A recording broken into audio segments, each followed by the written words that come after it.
This is Molly Stewart from Stowe, Ohio, and you're listening to BBQ Central. Start the game! Let's go! We'll do it live. Okay. Well, do it live! I'll write it and we'll do it live! So to get that perfect barbecue, you use wood. Are you sure it's safe? Whatever. We put the lighter fluid on, strike the match, and... Oh! Should we call the fire department? That might be a good idea.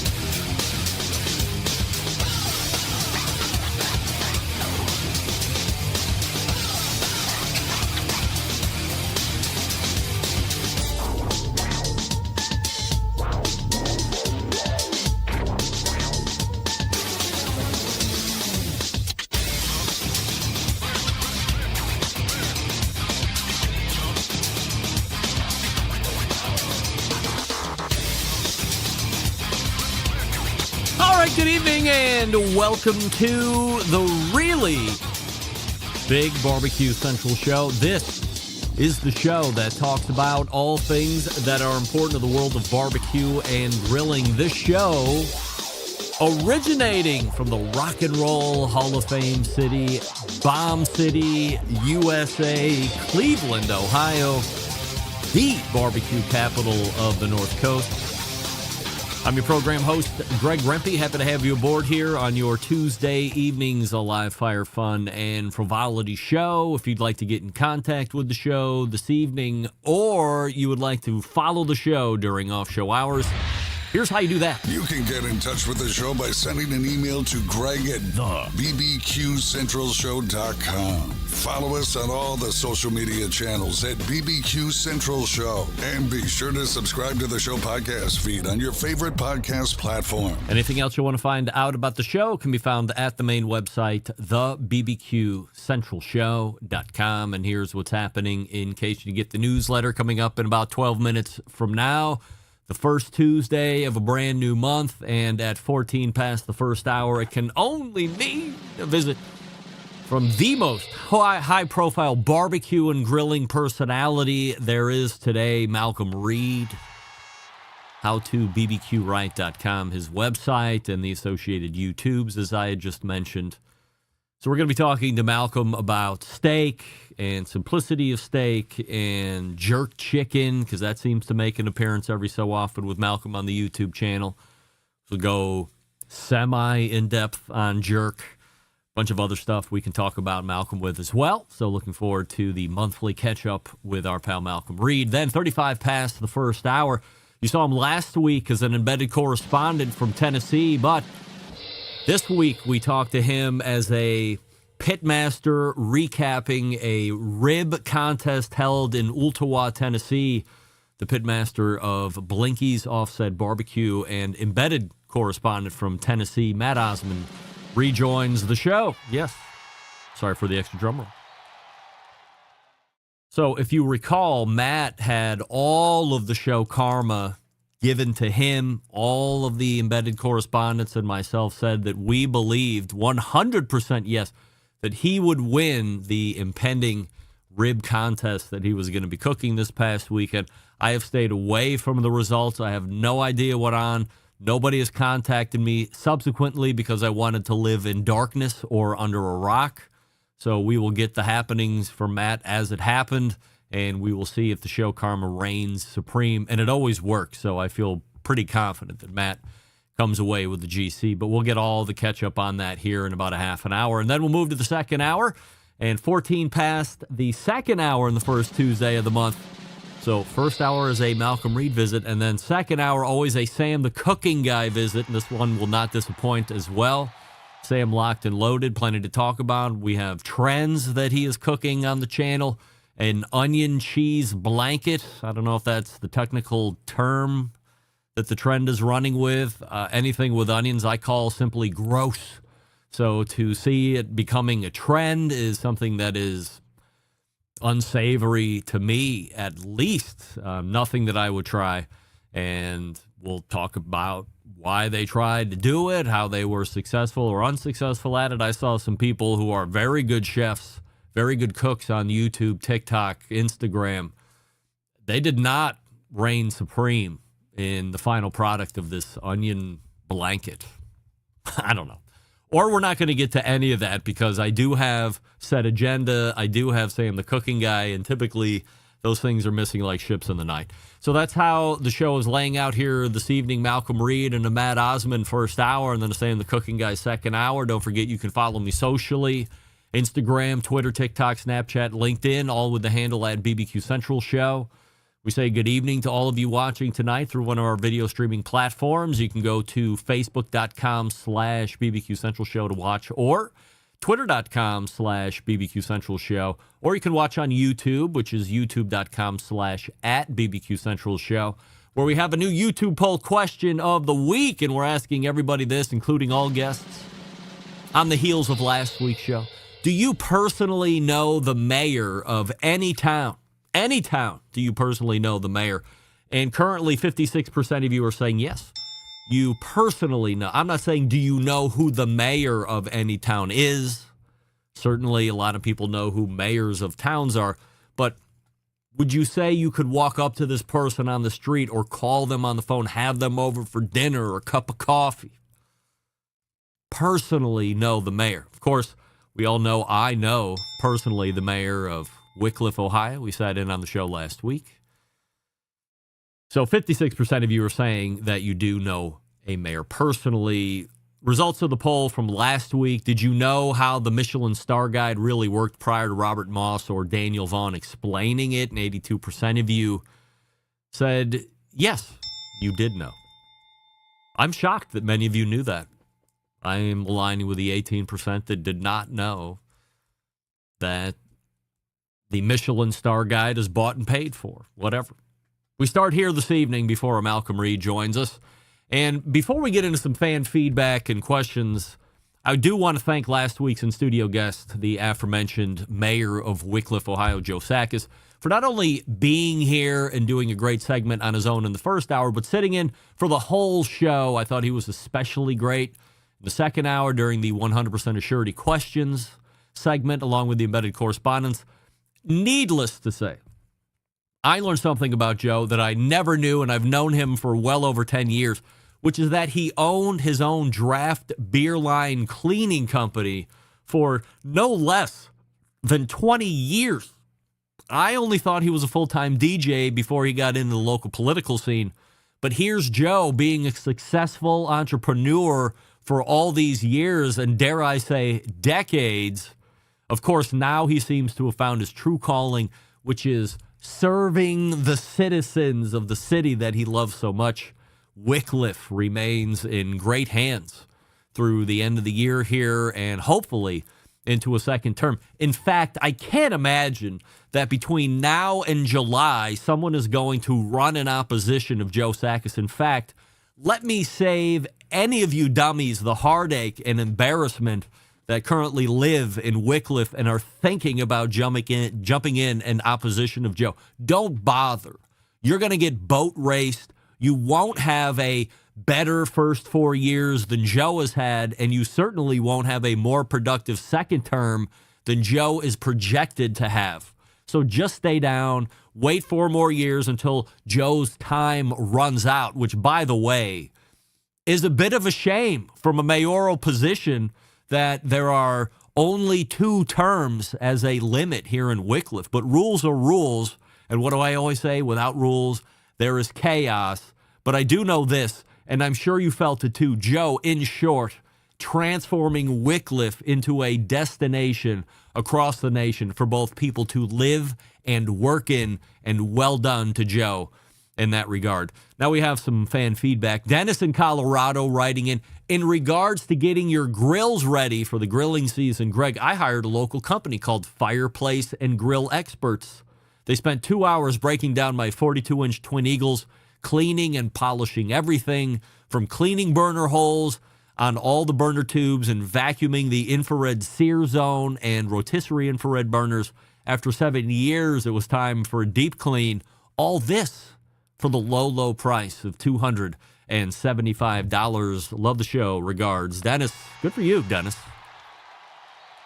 Someone knowing the value of their time and where money spent actually pays off. I don't even know if I have a grill cleaning company around me. I could probably Google it. Tom from the BBQ Central Show website weighing in, found us through an internet search.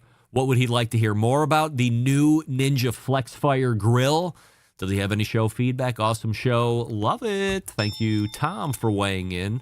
And I have reached out to a few, I don't know if I would call them ninja experts outside of a Wes Wright, who is more of a business expert, but people who have real hands-on experience. So we're trying to line up those interviews and get you some first-hand experience on that FlexFire. I've heard mixed reviews. I'm not here to tell you to buy it or not to buy it. I have heard mixed reviews. Matt, also weighing in from the show website Contact. How did you hear about us? Don't remember, for listening on and off for a long time. What barbecue topics would you like to hear about? He asked the question. Is there a mustard-based sauce that is even close to being as good as Reverend Marvin's was? Show feedback, love the show, and need to listen more. Matt, yes, you do need to listen more. There's 18 years worth of archives to get on.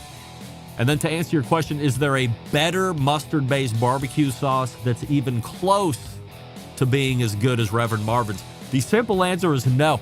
Close? I got to tell you, the Smoke Shop, Andy Husband's mustard-based sauce, I forget what the cute name that he has of it is, like gold medal or gold sauce. I don't know. It's the yellow one. It's pretty dynamite. I've been enjoying it right along with a bunch of stuff. I'm not putting it even near the pedestal of a Reverend's Marvin. That stands alone as the gold standard. The mold was broke.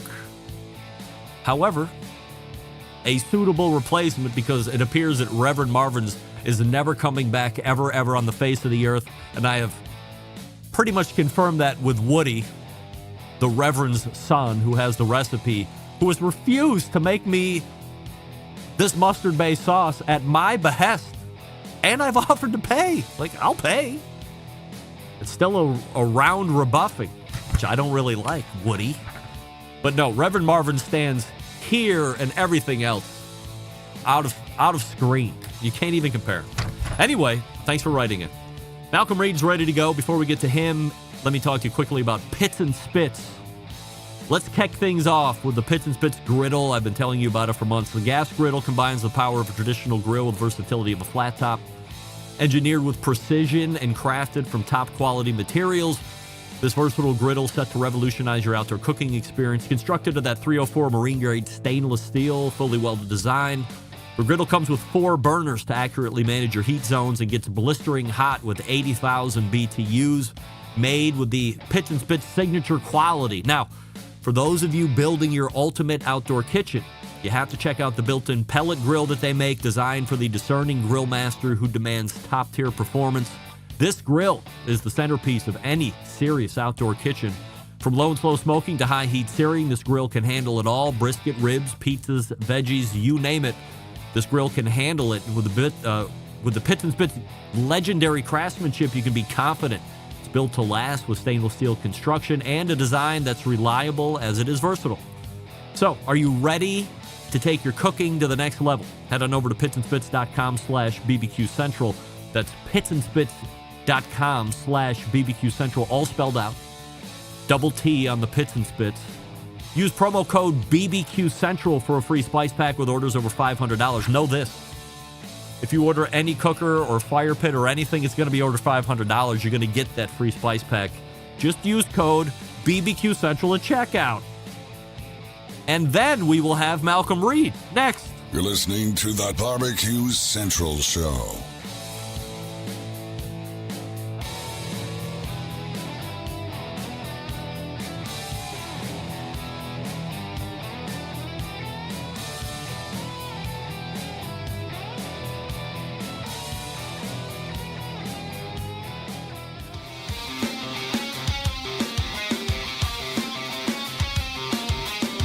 Broadcasting live from the BBQ Central Show studios in Cleveland, Ohio.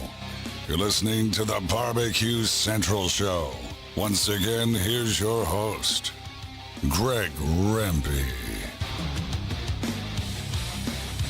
All right, welcome back. This portion of the show being brought to you by Fireboard, makers of Fireboard 2, Fireboard Pro, Fireboard Spark, Fireboard Beacon, and the all-new wireless Fireboard Pulse. Remember, when you use the Fireboard app and you have the connected ecosystem, you have access to all devices anywhere in the world, as long as you're on your Wi-Fi network. Joining me now, somebody who has amassed, as of March 30th of this year, 1.83 million YouTube subscribers, a pitmaster of a competition team called Killer Hogs, but creator of a brand that everybody knows if you're in this space and even outside this space, To BBQ Right. It's our pal Malcom Reed. All right, Malcolm, we have a YouTube poll question of the week that we're asking everybody, including all guests. Do you personally know the mayor of any town? Yeah. Isn't Myron the mayor of Unadilla? Is he? We know him. Yeah, I think so. Then everybody knows the mayor. Thank God. I figured you probably knew the mayor of Hernando. He would be like your right-hand man, right? I don't know about that. I know him. Always good to know the mayor. I had a mayor in last week, and he shared a lot of great stories, and it's always fun to see a guy. So I knew this now mayor previous to him even talking about, maybe secretly, he was like, I got to help this city find its way again or become the beacon of the east side of Cleveland. And it seems like this guy, he's 20 years off his pace. He was destined to do it. I've never seen him more passionate. I've never seen him accomplish more. Not saying that he didn't accomplish stuff outside of the local political scene, but it just goes to show you find a passion, and it's almost not like work anymore. You just love getting into it each and every day. There you go, man. Hey, maybe you got some aspirations there, Greg, to jump in the political arena. No, absolutely not. Me either. I'm running for the offensive party. I'm very good at being offensive, so I can do that. Before we get going tonight, Malcolm, I do want to thank you for the bison meat selection that hit the deck a couple days ago. So definitely going to hit that up in the next 30 days or less than 30 days so we can do a circle up and have a little bit of a review next time. So there were some, let's call them steak cuts versus like there was also ground. So we had talked about the ground bison a couple different times. But do you suggest starting with one over the other for review?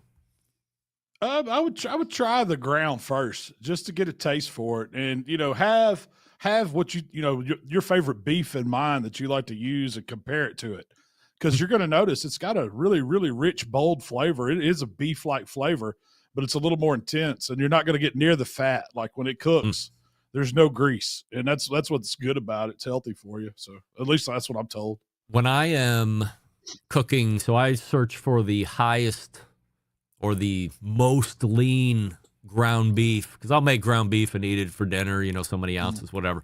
And there's still, not a huge amount of grease. Like you do 80-20, you got a lot of grease in the bottom of the pan. Of course, we love that when we're making hamburgers. But I'm searching for 93 to potentially 96. Would you say it's in that ilk, or is it potentially even leaner? I would say it's in that. It's comparable to a 93. Yeah. You're not going to see, it's not like when you see ground beef, you can see the flakes of the fat in it. And like an 80-20, it's got a heavily flake.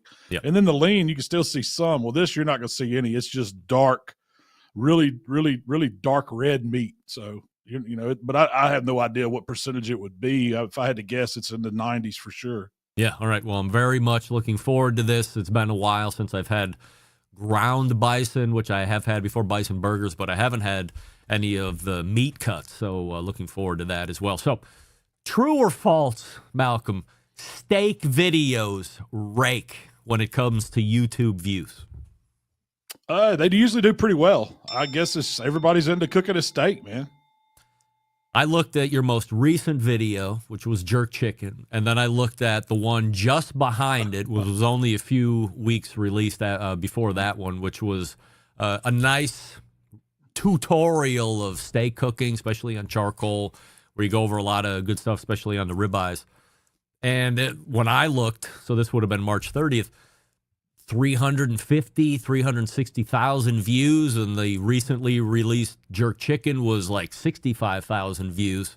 I can only equate that to the fact that people are loving steak and they can't consume enough of it. I think that's what it is. You know, we go back and look at the analytics and kind of get an idea of what proteins do really well.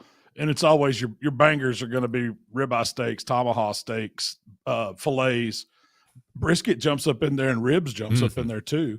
But, you know, something like jerk chicken's real obscure, and I just cook those because I like them. I don't, you know, when I make that video, I say, I know nobody's going to watch it just because not that many people are into cooking jerk chicken, but I still like it, so I do it. Did you say, like, the last visit or the visit before, if you can get about 100,000 views or so, then you're hitting whatever your mark of success is for a video?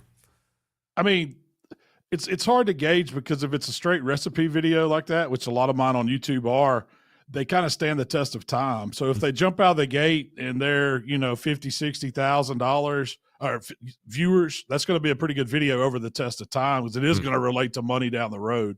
But that's the great thing about them is people come back to them. So just because like in the first 7 days, you know, if you can get somewhere around 100,000, you're doing great in a week, or at least that's where I'm at. And then you'll have those that are anomalies that just go to the top. So, but they always continue to grow. It's like they don't die out. You'll see them resurface later on in the year, or in certain parts of the year. If ever jerk chicken takes off as a fad somewhere, those videos still get a play. So you're constantly getting views on them. Yeah, I would have to imagine now that you're talking about it, every so often there's a food trend that pops up, and now it's dominating social. And then I would assume inherently people are just going to YouTube or going to the Google machine and Googling anything that's related to that trend so they can kind of make it their own. And now you're getting a little bit of a halo effect where maybe that one was 4 or 5 years ago when released, but all of a sudden it's popping up as a searchable item, and all of a sudden you got a new 100,000 downloads or so. Yeah, and YouTube will recirculate them too. If they notice there's a trend where people are trying to watch some of your old stuff, they'll push those old videos back to the For You section. So you see it all the time. Are you pissed that Facebook is going to start dropping live archive videos? Anything older than 30 days is getting wiped? You know, it's kind of odd. I don't know. It must be a server space something for them or something. I guess it's building up. But yeah, it's not really. I don't get pissed about it. I just thought that's, you know, from a company standpoint where you want your people to use your platform, you think you'd make it as easy and as, you know, fun to use, I guess. And when you go to putting that in there, it's just another thing. If you want to save it, you're going to have to archive it yourself. I think if Facebook is having server space issues, then we as a general public have bigger things to worry about that we didn't even know about. Outside of a ribeye, getting back to the steak topic, what's your favorite cuts of steak outside of that? Oh, man. How about a Denver steak? That's one that a lot of people don't know.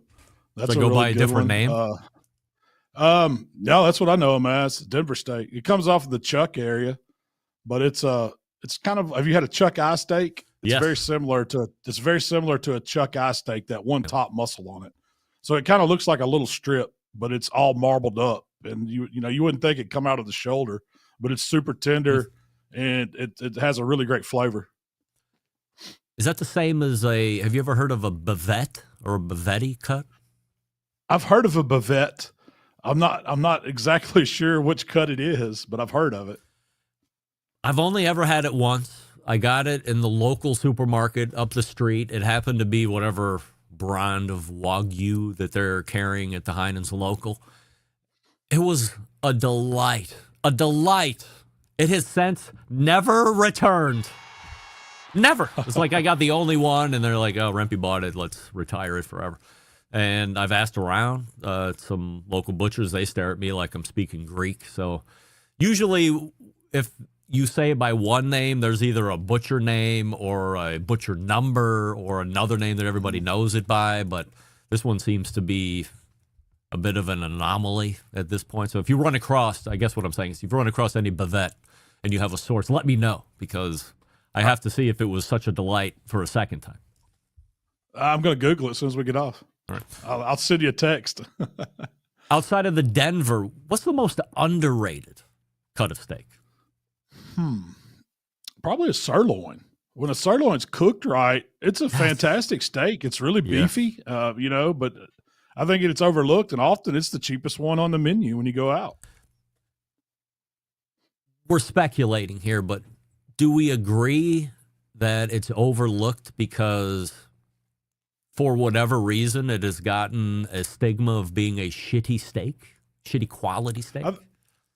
I would think so, just because they're not heavily marbled. It's further back on that animal, so it's away from that loin, and you don't get the marbling in it. So you have to know how to cook it to make it right, or it gets a little tough on you. It's easy to dry out. So I think that's what it is. And they're cheaper. Like, you always see sirloin half the price of a ribeye in the grocery store. So are you a all grass raised beef fan? No, not at all.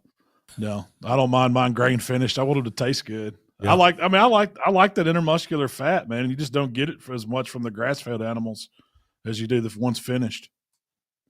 Do you crap on gas grills? No, not at all. I think there's a place for all of them, especially if that's the only thing you got, man. Make it work. I feel like I feel much better about myself now that you said you like gas grills. I feel like I've been fighting a lone uphill battle for the last 5 or 6 years, where I start to list out, and my fleet of cookers has dwindled sizably. I've started to get into old age, and I'm like, I'm just going to keep the ones I know I really like and use, and then I'm going to gift the other cookers that I have I don't use as much to friends that maybe want to get into this kind of cooking or that kind of cooking, be a nice guy. And I've kept the gas grill. In fact, I got a brand new one last year that was like the Sam's Club Members Mark grill that we were both talking about last year. I still use that thing to this day. It's big, it's powerful, it works great. The features and benefits are spectacular. And I mentioned it, people look at me like, oh, I had you at this level, and now that you're telling me you cook on a gas grill or that you even have one, I'm like dropping you down a few pegs. But I'm with you. Like, if that's all that you got and you're into using it, you can make it work really well. Absolutely. I've got that same grill in my smokehouse, and we use it all the time. I've even got one of those big, it's another Sam's Club grill. It's that event grill. There's no top, nothing. It's just all open, all burners. I've got grill grates to fit the thing out.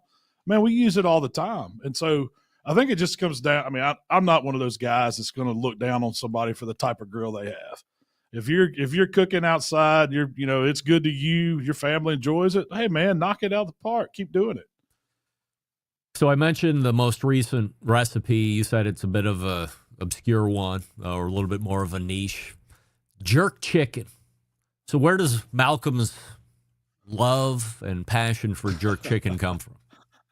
Oh man, it started with chicken wings, and then I thought that was jerk chicken, going to like Buffalo Wild Wings and getting their jerk sauce or whatever. But when me and Rochelle got married, I guess it's been 16 years ago, we got to go to Jamaica on our honeymoon. I saved up money and took us both over there, and I got a taste of some real jerk chicken, and that was the one. I didn't want to do all the excursions where you go rafting and snorkeling and all that stuff. I wanted to go on the food excursions. So I was like, take me down to where the shops are. I want to hit the jerk stands. I want to try the different sauces. And I just kind of fell in love with that because it reminded me of old school barbecue chicken that I was used to cooking at home on just an old drum style smoker, sideways drum. It's like one of those cheap grills. That's what these guys were using over there. And everybody had a chicken stand. Man, I don't care how many blocks you went, there was a chicken stand. And it was all about, it wasn't like barbecue sauce and seasonings and all that. It was just marinade. They make this spicy jerk marinade. They soak that chicken in it, and they just throw these pieces of chickens over burned down wood, make their own coal bed.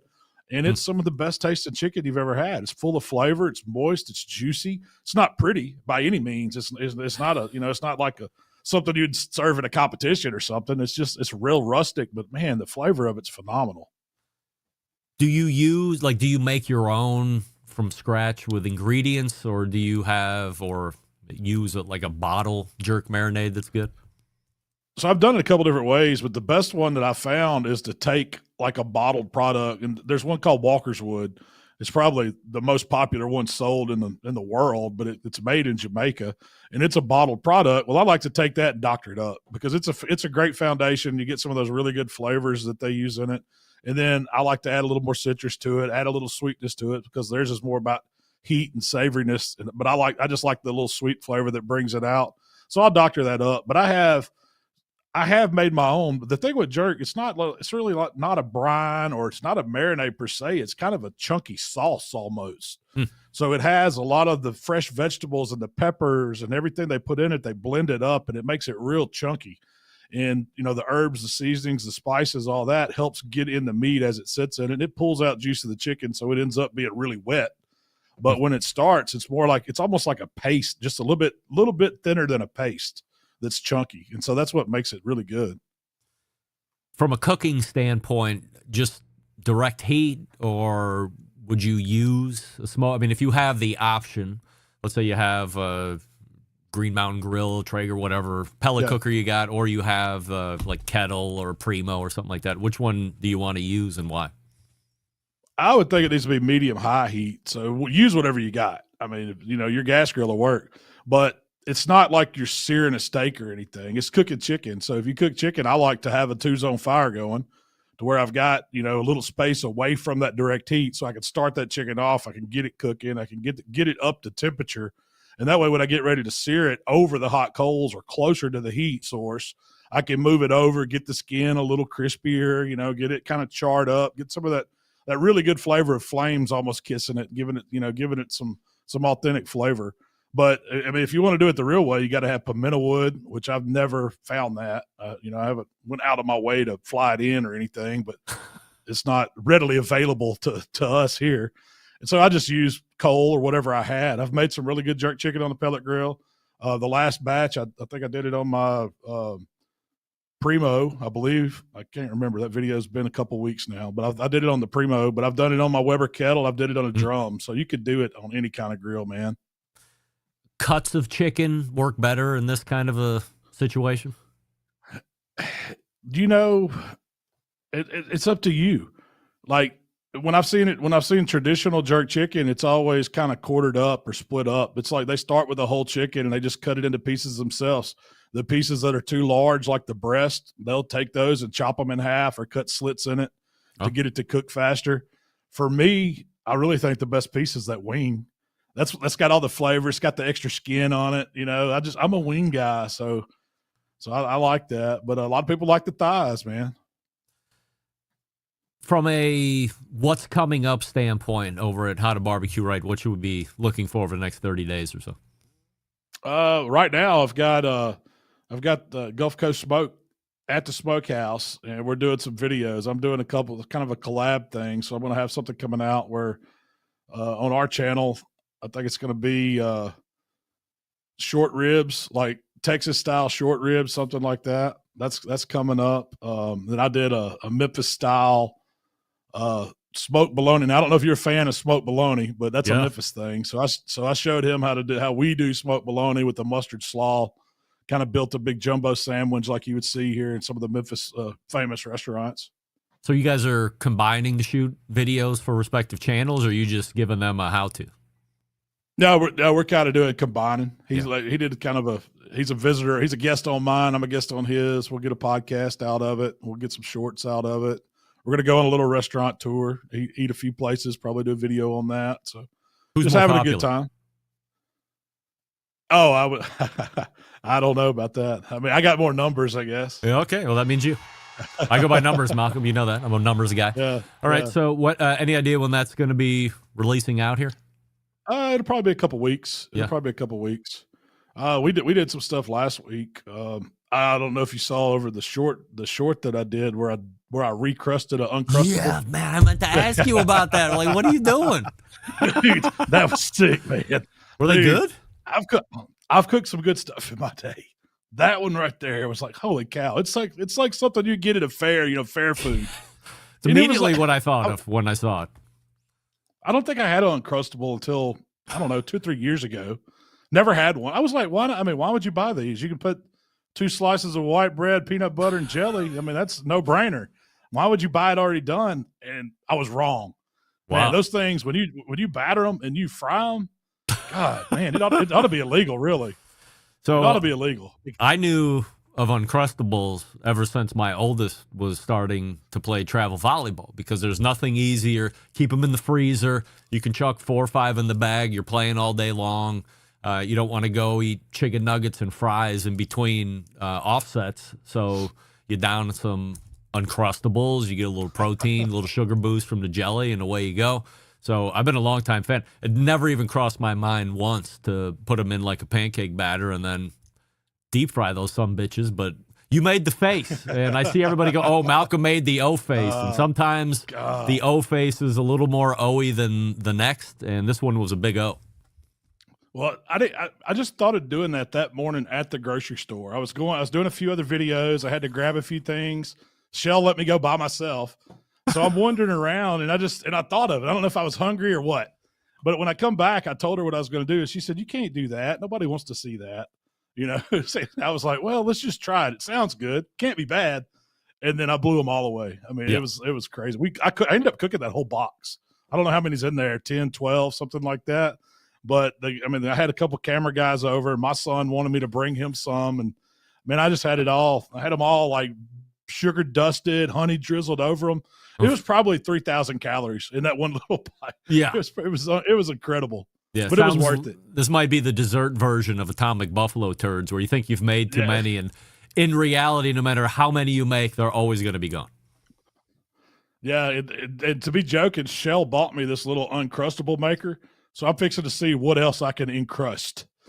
Probably everything all of a sudden, right? Wow. Yeah, well, I'm thinking the nacho machine with the barbecue Uncrustable, maybe some cheese in it, cheese over the top, see how it goes. Yeah, the genius of Malcom Reed at work. Follow him if you're not at howtobbqright.com. Subscribe to the YouTube channel, and be sure to come back in May, where we will see Malcom here. Malcom, always appreciate the time, and we'll see you again.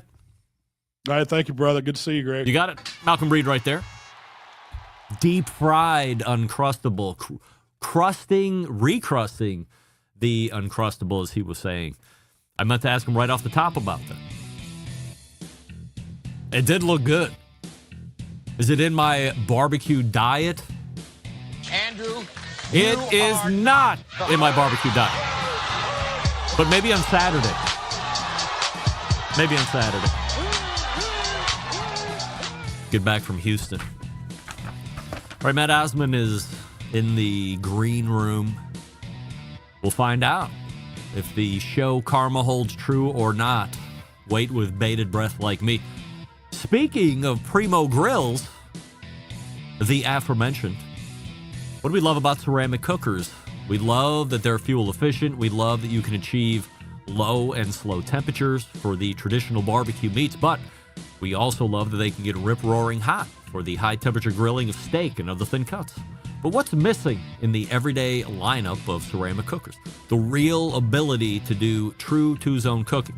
Two-zone cooking is very important to both professional and backyard cooks alike. The best way to manage a fire and cook with confidence. However, getting a two-zone fire in a round ceramic cooker is not very realistic. Why? Because it's round. Enter Primo and their game-changing oval design. The shape gives you the ability to execute that two-zone setup that you desire. It also gives you the other ceramic grill benefits as well. And when you break it down, there's more than 60 different ways to configure the Primo cooker. So you're only limited by your culinary imagination. Just got my hands on the pizza oven accessory. Oh, this thing was great. Also, the Primo grill rotisserie. A lot of accessories. You know, what do we always say? In the end, what do you spend the most money on? Accessories. It's not the grill. It's the accessories. Primo, no different. Only sold through dealers. PrimoGrill.com. That's PrimoGrill.com. If you were down, is it still going on? Maybe that was last week. If you were in New Orleans at the HPB Expo, I think that was last week. Hopefully you stopped by Empire Comfort and then visited specifically the Primo portion and the Broil Master portion. They do Broil Master as well, if you didn't know. Anyway, Matt Osman next. Stick around. You're listening to the Barbecue Central Show.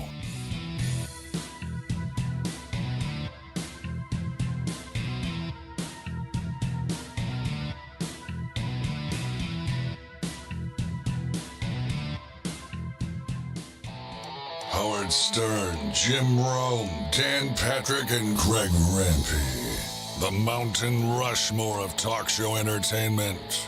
Now, let's get back to the Barbecue Central Show. This portion of the show being brought to you by Pit Barrel Cooker, the most unbelievable outdoor cooking device on the planet, currently available in 3 sizes with a host of accessories. It doesn't matter if you're a beginner or a professional, it's a cooker you want to add to the arsenal. Visit pitbarrelcooker.com and tell them the Barbecue Central Show sent you. My next guest is the newest embedded correspondent from Tennessee, the owner of Blinky's Offset Barbecue. He was a participant in this past weekend's rib contest held at Owl's Nest Barbecue Supply that he was guaranteed to win because of the show karma that was laid to him off of last week's Embedded Correspondence segment. Let's see if indeed he claimed top prize, which is kind of an afterthought, I would imagine. We welcome back Matt Osman to the show. Matt, before we get to all of the great news, we have a YouTube poll question of the week that we're asking everybody, and it's this. Do you personally know the mayor of any town? Yes, I do. You are part of the 47% that are saying yes, they do. I love it when we are oh so close to a 50-50 split. I join you as being one of those 47, of course, off of last week's segment. All right, Matt. 100% yes or 100% no, extending from last week. You won this past weekend's rib contest held at Owl's Nest Barbecue Supply. I feel like there's an April Fool's joke here, but 100% no. What? The first time in show karma history where you had it because you showed up on a Tuesday and you didn't walk away with all the bragging rights, cash, and associated hookers and blow. What happened? Man, where do I start? I suppose start from the beginning. Pull it out high level and give us the top-down view of how this event even got going and how it was even set up. So Steve Ray, Owl's Nest Barbecue, he's done some other events like this. I happened to hear about it and called him up and said, hey, man, would love to participate. He kind of kept it small and quaint, about 15 teams. And he says, yeah, come on, let's do this. That's great. So, I register and I'm in. Conversation evolves. He asked that kind of does a thing that he needs some sponsorships. A lot of great people. Hey Girl Hey, was a sponsor of it, The Good Charcoal. And so I kind of efforted that with my participation of them. And we got there. It was this past Saturday. For me, to answer the question of what happened, you probably have to at least start the night before, because it wasn't for lack of practice cooks. I did 4 of them to be specific. I started on a kettle and ended up cooking on a pit barrel that I brought out there to cook my 1 rack of ribs. I did a test cook the night before, and there was some sickness going on in the house with the kids and kind of one of those rough nights. I slept in. That's the bottom line. Owl's Nest is... Yeah. Owl's Nest in Ottawa is on the Eastern time zone just by a little bit. And so me being in Central time, I knew I was going to lose that hour. I wanted to get up. I set the alarms. I was there. I was in it. 4:30 in the morning. Here we go. I'm going to get there at 7:30. I got time. No. I woke up at a smooth like 6:15 a.m. Now, put this into perspective. I'm an easy 2 hours away. And it's already 7:15 there. There you go. So I, of course, and didn't load the tent, had half anyway. I scramble in the morning. I mean, I'm frantic. You had nothing ready to go, and you were late, is what you're saying. I had it packed. I didn't have it in the truck bed, if you will. Like, it was all gathered. I didn't, that anyway. Silly me, okay? Self-sabotage. Nobody else to blame. About 93 was my mile let's per hold hour on average. a second. Let's hold on a second. Let's dig into that a little bit more. In hindsight, did you maybe really not want to do the rib contest and you were hoping that you got yourself out so late where maybe you would start down the road and go, you know what, I'm not even going to go? No, no, to answer, because when I woke up after a broader profanity or two, was like, and I'm doing the math, and I'm like, man, this is going to be cutting it so close. Is it even worth it? And I'm like, Right. do I call him right now and say, hey, man, slept in, my bad. You're 2 hours out. Like, I'm not going. And I said, no, I can win this. Number one. Number two, I said I was going to be there. Number three, co-associated brand, I was half sponsoring the event, if you will. So I went. I made the decision. I kept my word. I'm going to cook it. Did you have to be checked in by a certain time? Not necessarily, as I understood the rules and whatnot, but this was what was afforded to teams. You could get there early. Meat selection, Owl's Nest provided the rack of ribs, was at 9 a.m.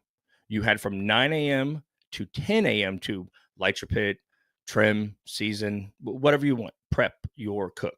Meat could not hit the pit until 10 a.m. sharp. I came in there 10:06 on two wheels. Just, I mean, excuse me. And threw a table out. Other people are kind of, hey, can I help you? I'm like, yeah, just get this over here, get that over there. I had been messaging with a buddy. He had a blowtorch. I put charcoal down in the basket. He, scorching the coals to get it up. I put a cutting board down. I've got my okay. 10:21 a.m. My rack of ribs hit the pit barrel, and we were rolling. I took a picture with a thermal. 10:21. 10:21 a.m. 15 minutes later, from rolling in, you got ribs hanging. Absolutely. Wow. I had to get on it. I was losing time. So I put the probe in the pit barrel, kind of through where the irons goes, rolling at a smooth 447 degrees, Oof. roasting the things. And again, it's nobody's fault. The night before, I did a test cook where I was testing 2 different injections because I wanted to inject the ribs. Even though it was a short cook, I was like, man, I think I can pack this flavor, a comp guy thing. Yeah, right? but Like, who's even judging it that's even going to know?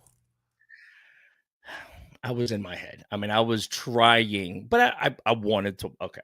10:21 ribs are on. So I'm kind of calmed down, if you will, for a little 10:41 bit, right? ribs are done at 475. I mean, it was Jesus. to say hot and fast, man. Yeah. So I get my little area kind of situated, whatnot. The Good Charcoal had been the charcoal sponsor, and we donated briquettes to use and for all the teams to use. So I had Good Charcoal in there. I had lump charcoal in there. And about the time I'm calming down, about the time I'm starting to build a bark, there was a little hiccup, if you will.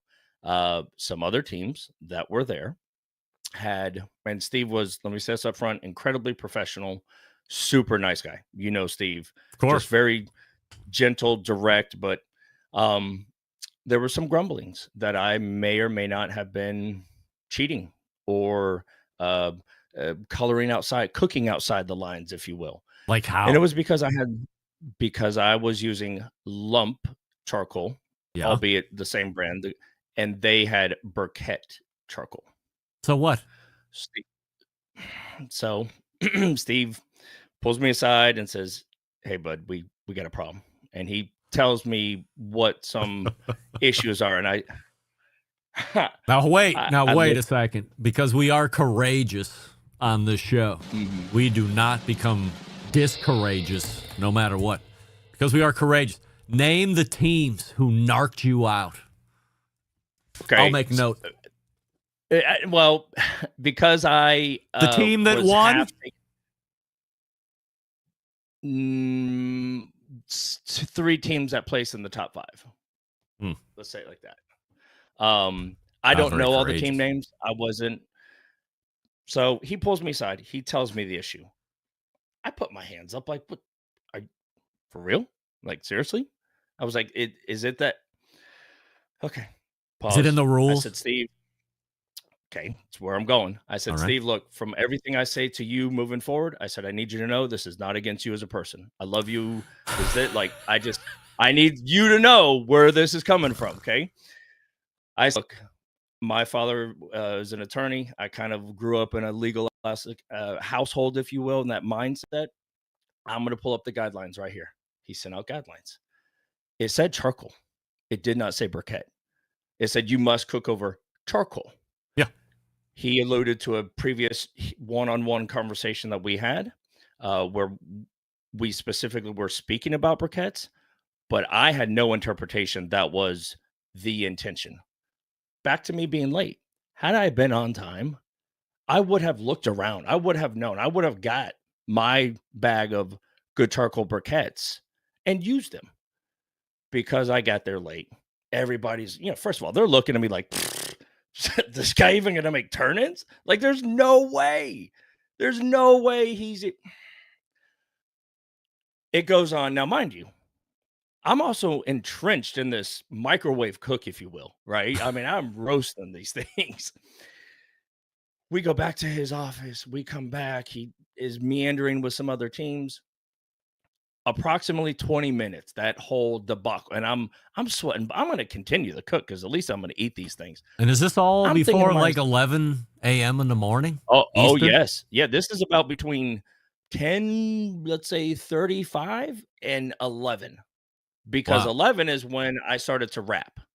When are turn-ins? 11:30. And not like a 5 before 5, like 11:30 is your turn-in window. That's it. It was 5 bones, 1 rack. Top 5 placed. He gives me the thumbs up. I give him the thumbs up. I continue to cook.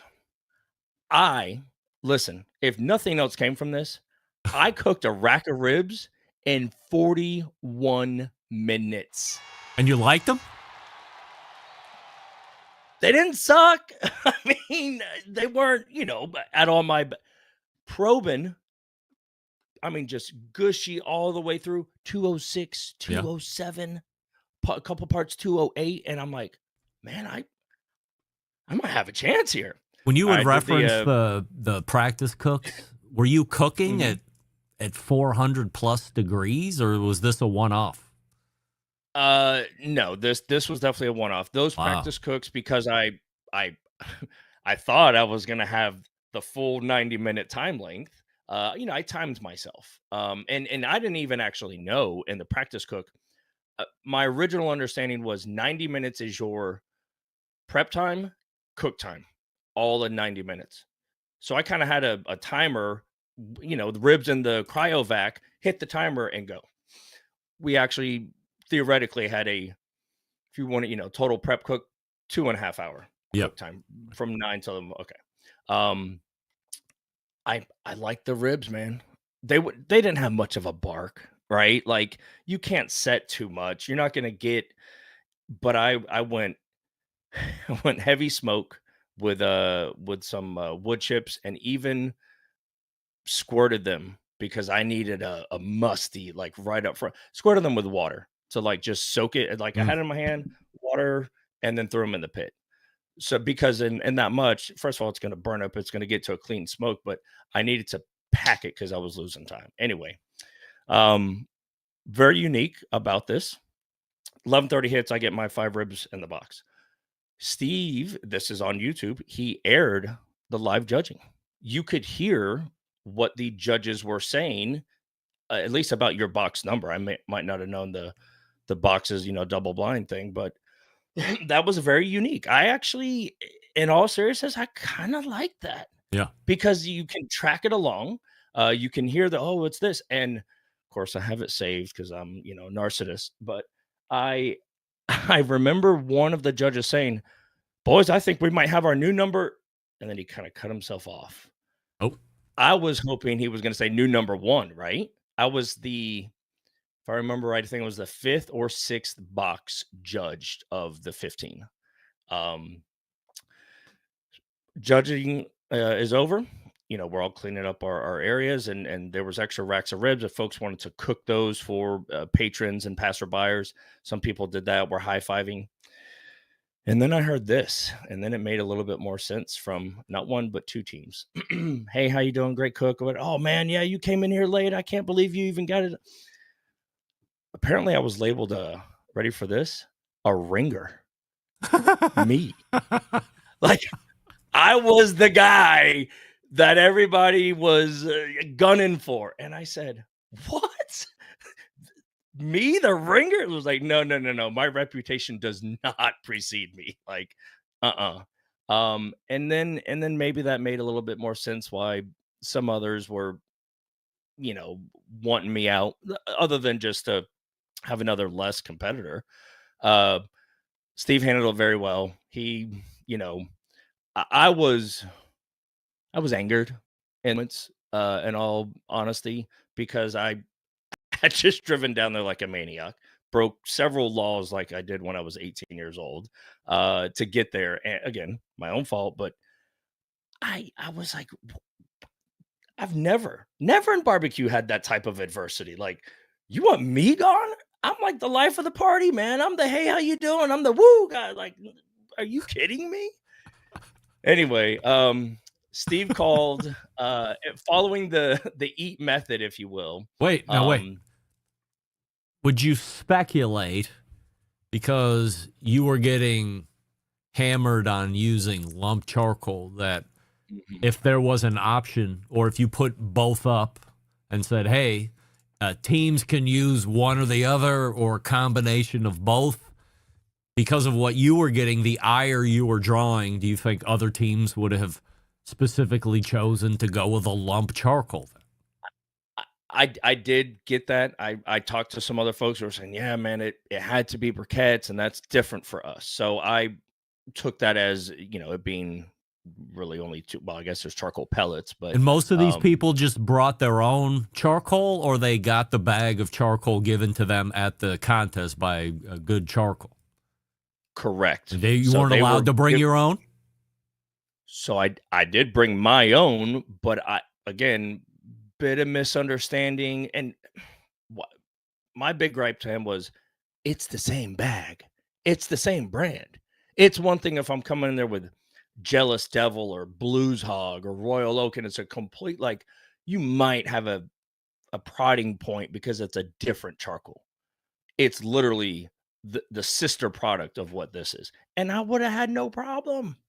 Zero. Okay. I burn good charcoal briquettes all the time. I know it probably better than most with how much I've burnt of it. I didn't know. I didn't know. My bad. I didn't know. I think other teams would have used lump at bare minimum, given the choice. I do. But that was how he kept things equal. Hey, here's all these racks. Whatever charcoal cooker was up to the team, you saw a lot of kettles, you saw a lot of drums. I don't think anybody had an offset, couple ceramic, that's how I practiced first. I did it on the kettle and direct, flip. It was a Greek style rib contest, if you want to put it. And Steve alluded to that. I mean, hey, flipping ribs on a grill is a great eat from time to time. Yeah. He called out the names, bottom all the way he threw up, and said, I'm going to stop at top 5. If you don't hear your name called, you're in the money. And I'm like, all right. Get the tripod set up, hit live, trying to fidget. And 15, 14, 13, 12, pauses for a little bit, 11. And right when he gets to 10, I'm like, all right, here we go. I got a chance, man. I faded all these. I'm for sure. I'm 9. In 8th place, Matt Osman. I was like, oh, man. So I got 8th. I got 8th overall. Mid-pack. All things considered. Mid-pack for a 6-minute late arrival, 41-minute cook. Not bad. Yeah. Now, had I have actually been more responsible, had I been there on time, it wouldn't stand a chance. I had show karma behind me. I sabotaged. They would not even have held a flame. Wow. Oh, man. Tough. That's tough guy talk, Matt, if I'm being honest. But listen, hey, if you don't believe in yourself, who's going to, right? Is Steve going to be putting on any of these other competitions, number one? And then number two, if you're going to do it, are you not going to self-sabotage and show up on time? Answer question number one. He alluded to a wing contest in the future. Yummo. Very interested in that. I would love to sign up, schedule and whatnot, depending on for business and whenever it is. If I can go, I'm there. And 100% yes, I will not self-sabotage. All right. Did you buy a restaurant? Ish. I mean, it's like being kind of pregnant. I mean, you did or you didn't. I bought a commercial site. Let's say it like that. So to put it simple, I'm calling it the world headquarters, right? Blinky's Offset Barbecue World Headquarters. I'm going to set up the food truck in front of it first. Serve out of the structure. Food truck. Yes, sir. It's a house built in the 50s is what it is.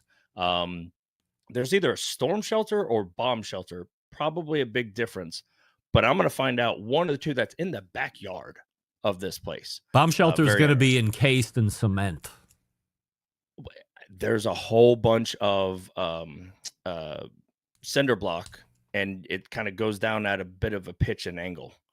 So I'm going to go down there. I'll probably record it. If I make it back out, then I'll post it. But yes, it's going to be food truck first, right? Just outside. I'm building out the garage with the FRP on the wall and a 3-comp sink as a more sizable prep kitchen, if you would, than inside the trailer, kind of like a commissary. And we'll slowly build out the inside for eventually a brick and mortar. Yes, sir. Wow. All right. Any time frame on that? 5 years or less? 10 years or less? Oh, no. Brick and mortar pending, unless, let's be honest, that's why I'm a food truck. I can pick up and drag to anywhere else. If I don't hit my metrics within, I'll say a year, then I may just stay a food truck and travel. But I have high hopes for this area. There's literally no other restaurant, and maybe there's a reason why. Maybe there's not. I'm going to find out. All right. Nothing ventured, nothing gained. That's right. So we'll keep track of that. And we're talking with the 8th place finisher of the Owl's Nest Barbecue Rib Contest from last weekend. It's our pal, Matt Osman, Tennessee Embedded Correspondent and Blinky's Offset Barbecue owner, proprietor. Matt, appreciate the look back on this past weekend. I might have to line up Steve Ray for his version of this next week, but we'll see if I still have an interest in that. But appreciate you coming on nonetheless in successive weeks and sharing the story. Sir, thank you. You got it. Pat Osman right there. Lot to unpack there. We can do that as we head into the second hour. We should catch up while we have the chance. Hey, Big Papa Smokers is celebrating 15 years of being in the barbecue business, from award-winning rubs and sauces to premium grills and smokers. Big Papa's has everything the barbecue lover in your life needs. Discover pitmaster favorites like Sweet Money, Double Secret, Cash Cow, and competition brisket and steak rub. For a limited time, use promo code REMPY15 at checkout and get 15% off your purchase. Some exclusions apply. Visit BigPapaSmokers.com for details. Big Papa Smokers, where your food just got better. Let me double check this. Make sure that I...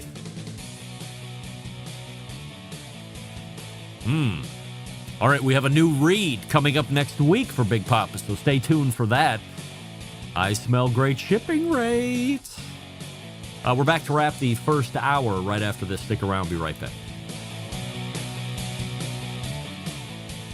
Continuing to produce incredibly mediocre content in an exceptionally professional way.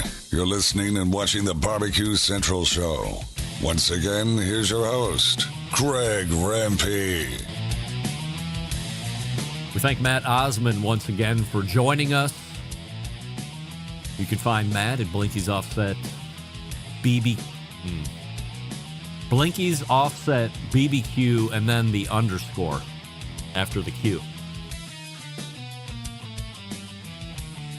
Matt gets up late. Matt loses the hour on the time zone change. Matt cooks one rack of ribs? What are you doing? I think we are going to line up Steve now that I'm thinking about it, perhaps in the second hour. Why not? All right, we are heading to the second hour. We're a little late here, so abbreviated top of the hour, top of the second hour, if you will. And then a Sam the Cooking Guy visit. You are listening and watching the Barbecue Central show right here on the Barbecue Central Network. Stick around. We'll be right back.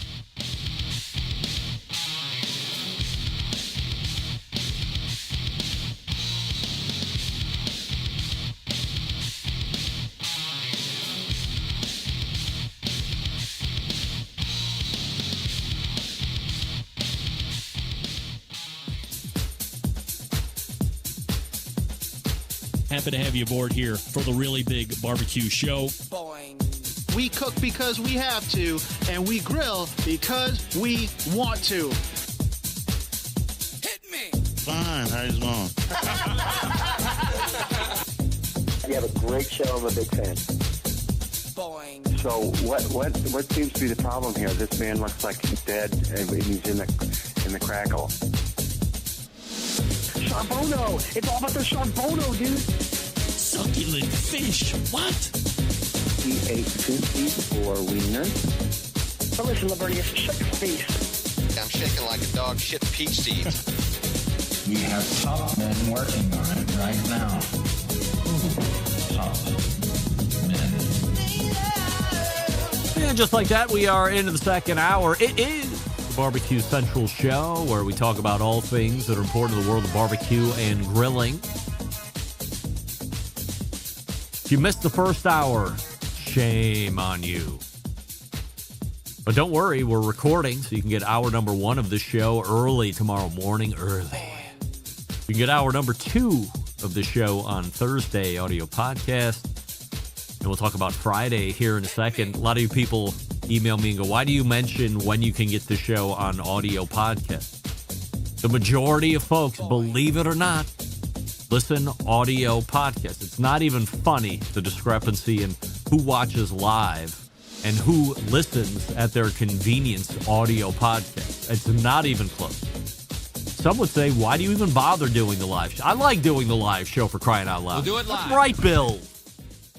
So to come on this show, Sam the Cooking Guy from thecookingguy.com. The Barbecue Central show broadcasts live and direct from Palm City, USA, Cleveland. We say good evening to those of you tonight watching through one of our video streaming platforms. You can watch on Facebook.com/BBQ Central Show, where you can only watch the extensive archives on this show.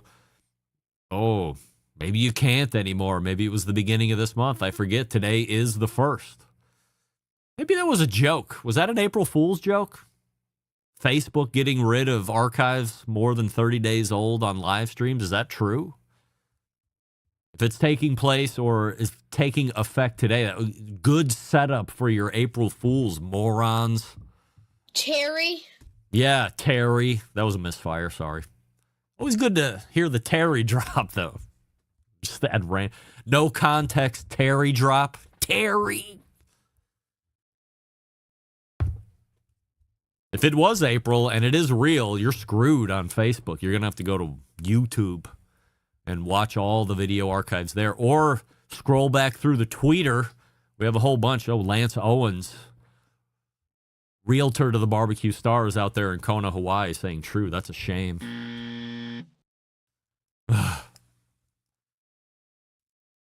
You can also watch the show on YouTube, youtube.com/@BBQ Central Show, where we have the YouTube poll question of the week, and we're asking everybody, including all guests, do you personally know a mayor of any town? And it's currently weighing in 60-40. 60% of you are saying no.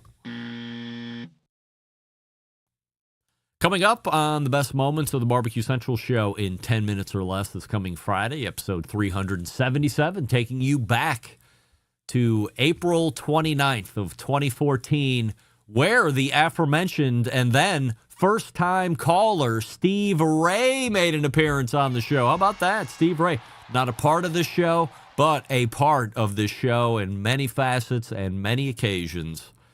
This was done, as I had mentioned, as a phone caller. Now, if you didn't know...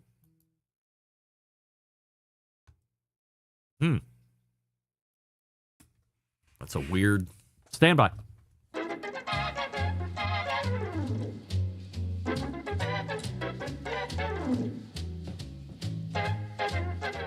It's a weird note I got from Sam. Now, all the way back, like in 2014, or maybe when he first started becoming a fan of the show, maybe that was later, 2013, but definitely in 2014, Steve has the Owl's Nest Barbecue Supply, but before he had the supply store, Steve Ray's Midnight Oil, which is a service shop and gas station. And he had the big gas station with the pricing on it. And then there was a digital scroll. And on the digital scroll, for a number of months in a row, if I'm not mistaken, he would scroll Barbecue Central show live on the internet tonight at 9 p.m. Eastern. And did a lot of local promotion out there in Ottawa or Ooltewah, depending on how you say it. I have no idea how the hell Matt said it, but I'm sure that wasn't right.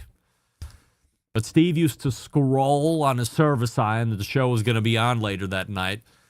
Steve, a super fan, to say the least, and then a super fan who became a regular contributor, who then became one of the first embedded correspondents, was part of many important interviews in the show's history, not the least of which was the Craig Barr interview, which, when I really think about it, under the lens of most important interviews ever in the life of this show, this would definitely be at the top. There was so much back and forth getting it put together. Steve was instrumental in at least 95% of those logistics and getting all the T's and I's crossed and or dotted. And it's a classic interview. You have to go back and check it out if you never heard of it before. Craig Barr is a name that has probably now passed in local lore. But remember, when Popeye's Chicken Sando was at the height of its popularity, Craig Barr was the guy that decided he was going to sue Popeyes, take on Big Chicken, because he wasn't a straw man, or he kept referencing straw man. I don't even know what the hell that means, but he kept talking about straw man, or he's not a straw man, or it's the straw man's position. It was such a good interview. You have to go back. Steve, instrumental in putting that one together. And, of course, maybe I should ask our pal John Solberg to do a best of show with the Craig Barr interview, at least wet your whistle to make you go back. And then you have an easy link in the show notes to go back, listen to the whole show. But, of course, that whole interview. And you can do that, of course, by subscribing to the show, thebbqcentralshow.com/subscribe, and then choose your podcast platform from there. And, of course, if you want to hear a guest or segment again that you think's been lost in the archives, email John. Let him know you'd like to hear. John, Jon, at thebbqcentralshow.com. Email from Mark. Hey, Greg. Due to a job change and some health issues, I wasn't able to follow your show for almost an entire year of 2024. But as things got better again, and as a podcast show listener only, I decided to catch up on all the shows during my new way to work by car every day. I really enjoy those 2 hours. Great show. Thank you very, very much. By the way, have a look at what McDonald's Germany is selling these days. A McRib shower gel. What the F? Cheers, Mark. Mark, thank you for getting back onto the Barbecue Central horse. And a McRib shower gel? No. I never want to put that on my body. Not even for clicks, likes, and or otherwise. I would rebuff roundly small sums of money to do it. No way. Ben from Cracks Country Cooking writing it. Good evening, Greg. I meant to ask this a few weeks ago when you were talking about washing proteins. I don't, but it got me wondering. Are people at least washing their fruits and vegetables? Surely folks aren't just eating produce that's been handled, sneezed on, and put back on the shelf for anyone else to grab, right? Some of this stuff still has dirt on it, for crying out loud. Just curious. Oh, and if you're wondering, my last name is pronounced exactly the way it's spelled. Give me a break. Ben, have you seen your last name? K-A-R-A-S-Z-K-I-E-W-I-C-Z. Who the hell can say that? Now, my American eyeballs are seeing the spelling of your last name, and my American brain wants me to just say those letters out loud in succession, but that can't be the case. So now I have to figure out how to say it. This is where my math skills might be better than my enunciation skills, but let's go ahead and give it a shot anyway. My official pronunciation of Ben's last name is the following. Kozrozkovich. Am I right, Ben? Am I right? Kozrozkovich. I have no idea how I get that. I'm adding a little Myshashevsky in there because I see some W-I-C's and Z's. There's Z's and K's running together. I don't even think Z and K can be next to each other and said correctly. So I'm getting a lot of Shashevsky, Krasuskis, but I'm going with Karazkovich. Karazkovich. And then you tell me if I am right or wrong. Typically, Cracks Country Cooking in the YouTube chat, but I don't see him right now. He'll get it on the Instagrams.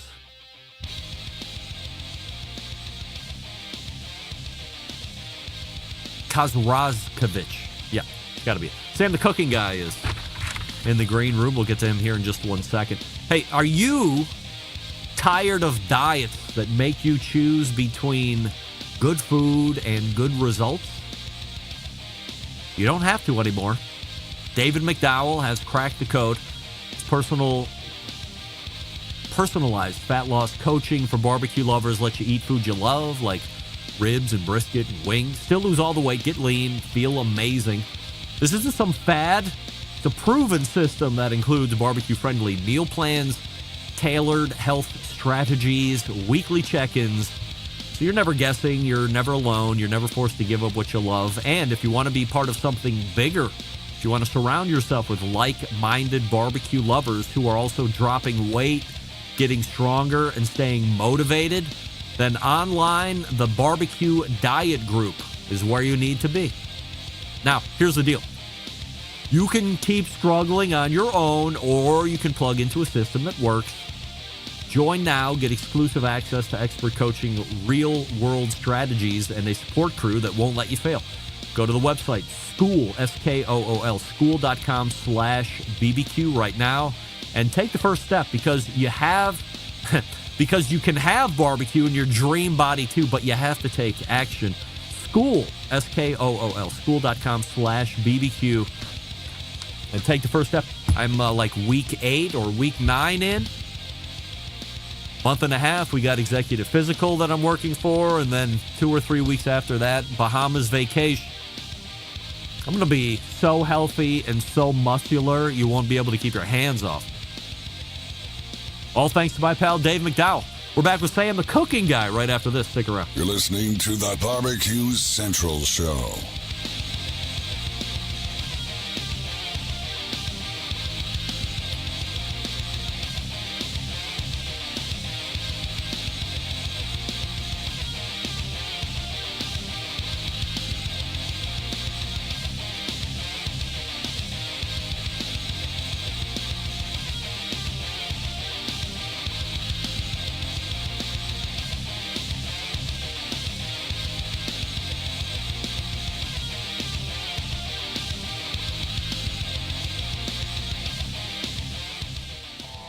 Howard Stern, Jim Rome, Dan Patrick, and Greg Rempe. The Mountain Rushmore of talk show entertainment.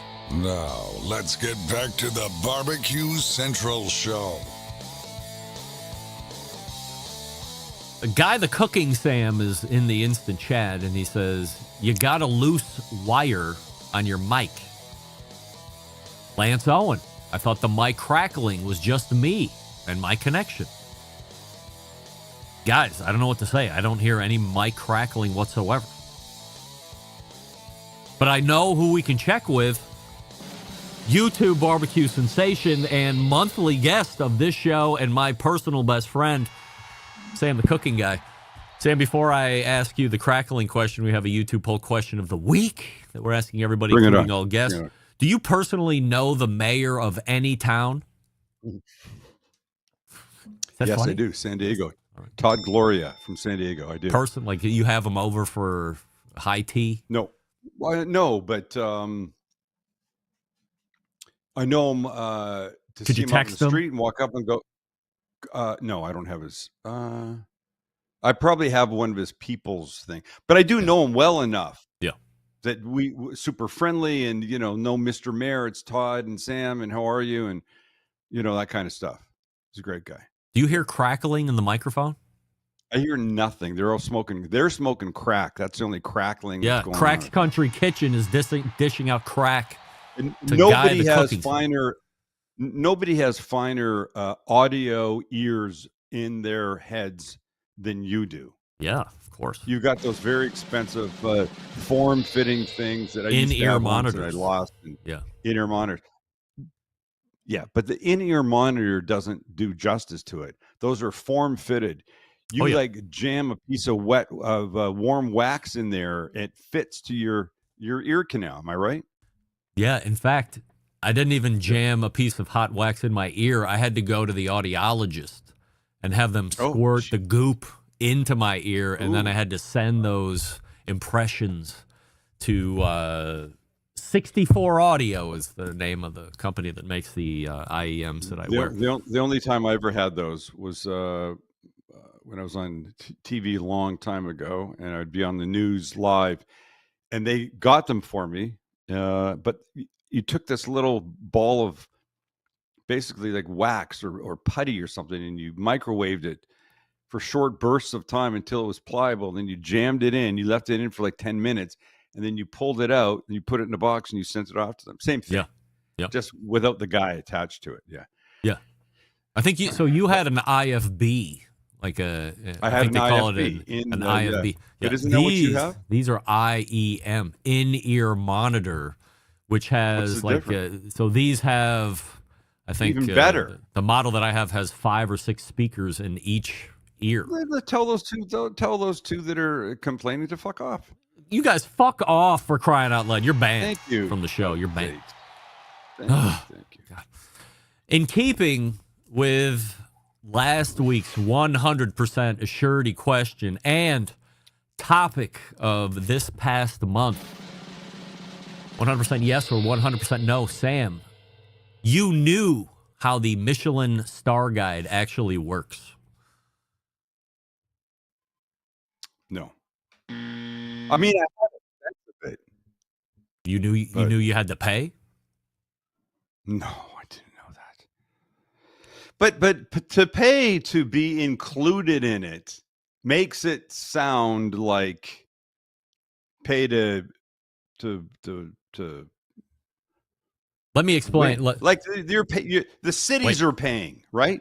Let's pretend like we're having a conversation about it, and then you tell me if you think it's okay. We weird are or having a not. conversation, by the way. Go ahead, Sam. Yeah, you run the state of California, and yes, you want Michelin to come in and do this guide thing. So it's going to cost $8 million. We expect half of that to come from the state itself, and then you're going to have to corral San Diego, LA, Sacramento, and City of Industry to pony up. I don't know. Or you put it out in pretty a survey certain there's to nothing in every the City of Industry, but go All ahead. right. Yeah, Rancho Cucamonga also go has ahead. to come up. Yes. Or you send out a survey to all cities in the state, and if they want opportunity, they are going to have to pony up Once you meet that hurdle, then we will send Michelin star guys to the cities that pony up that side of the tribute. And out of that, you will have restaurants in the Michelin star guide. Maybe you'll have restaurants in the Michelin star guide. No, you will. You paid. It's going to Guaranteed? happen. Yes. Otherwise, it's a total cash grab. Okay, but it's not like I get it. That looks in general a little sketchy, but restaurants aren't paying to be in the guide. There's no guarantee who's going to be in it. The city. You have to live up to the standard, or you're not going to be in the guide. Yes, but the guide would not be there. The guide would not be there. That's if the fine. city, I don't give a shit about that. Who cares? I don't care about that. Yeah, but if the city doesn't pay for Spend it, the money. Let the Michelin people come. If there's worthy shit, then let them be known. That's fine. It's just exposure. I'm okay with that.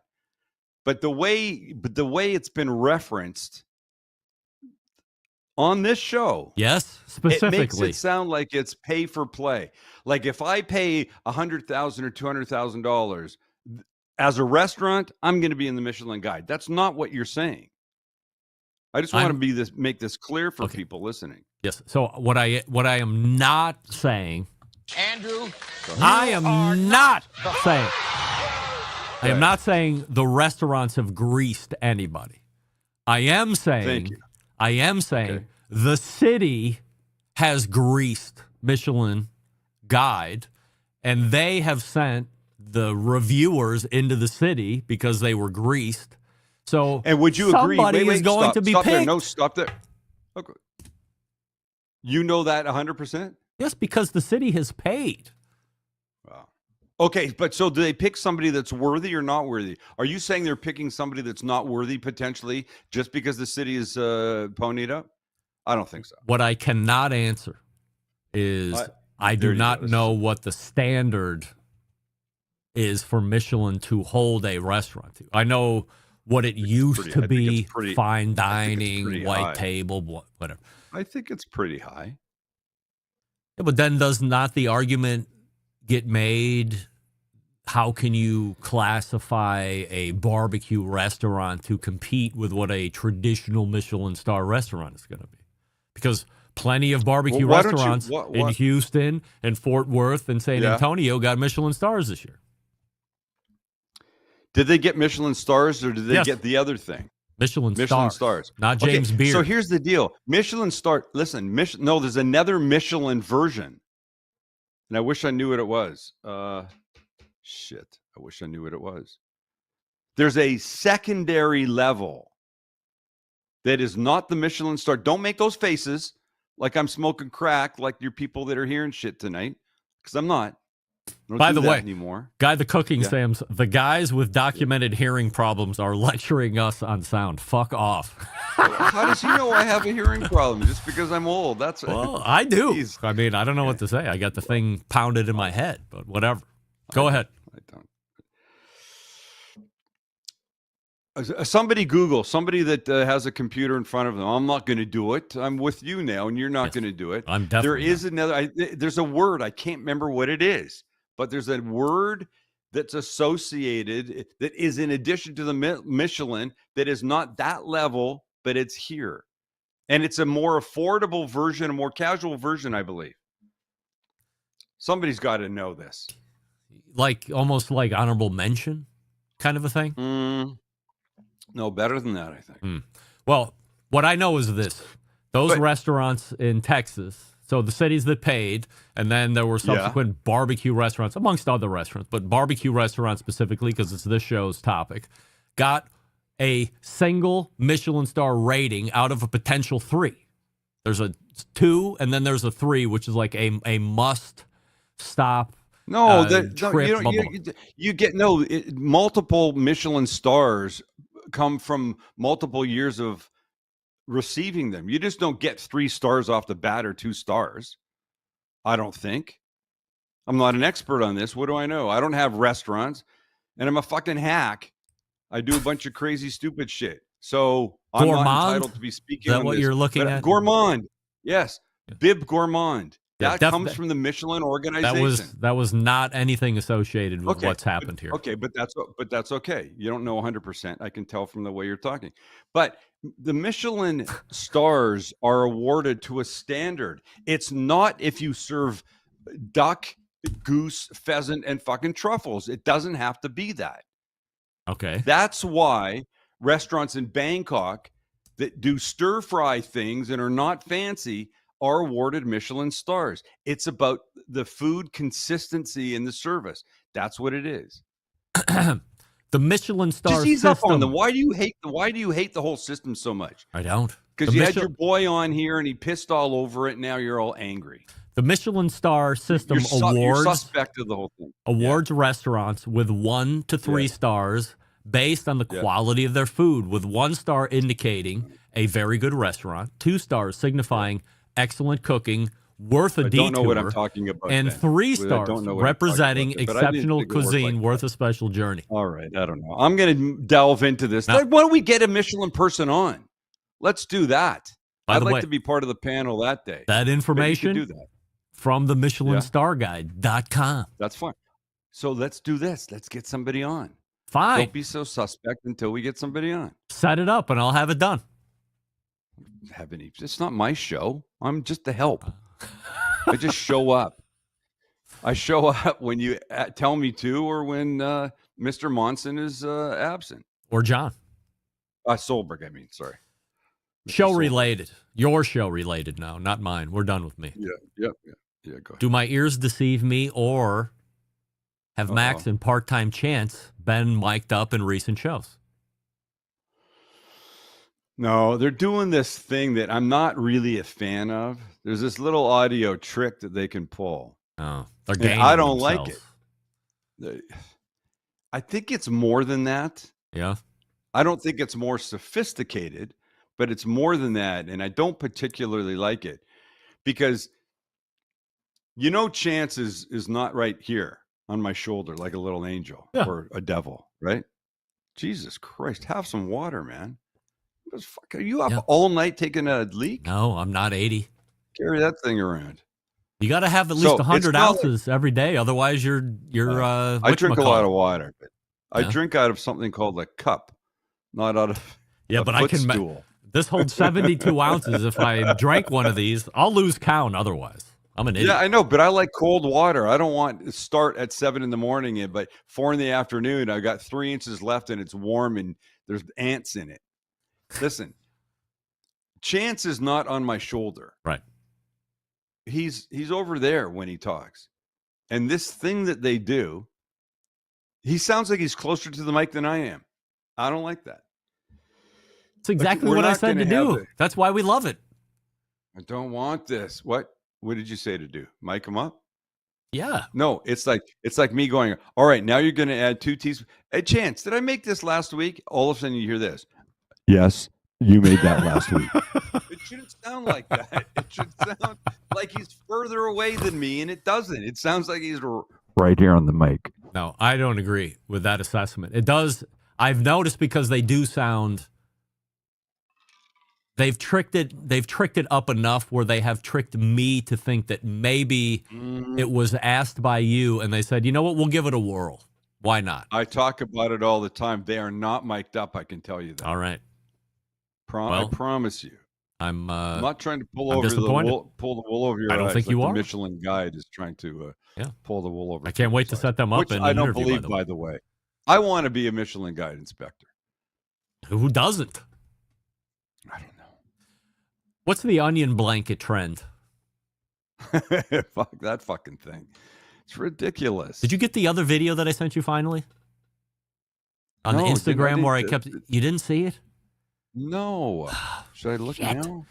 No. I don't know. No, like you kept saying that you were having trouble. I'm going to go into my messages and see if I can play it right here. You got to resend it? Okay. Listen, here's what it is. It's this keto onion thing where people cook onions with cheese on a sheet pan and they get crispy in the oven and then you just eat them. That's what it is. So some people make them and they just slice onions, 1/8 of an inch thick, and put them on a sheet pan with cheese on them, and they cook, and then they eat like this, like crunch, crunch, crunch. And some people have put him in. That guy looks like he's jerking off. Yeah, so this is the guy. This is the guy that screams and swears all the time at people.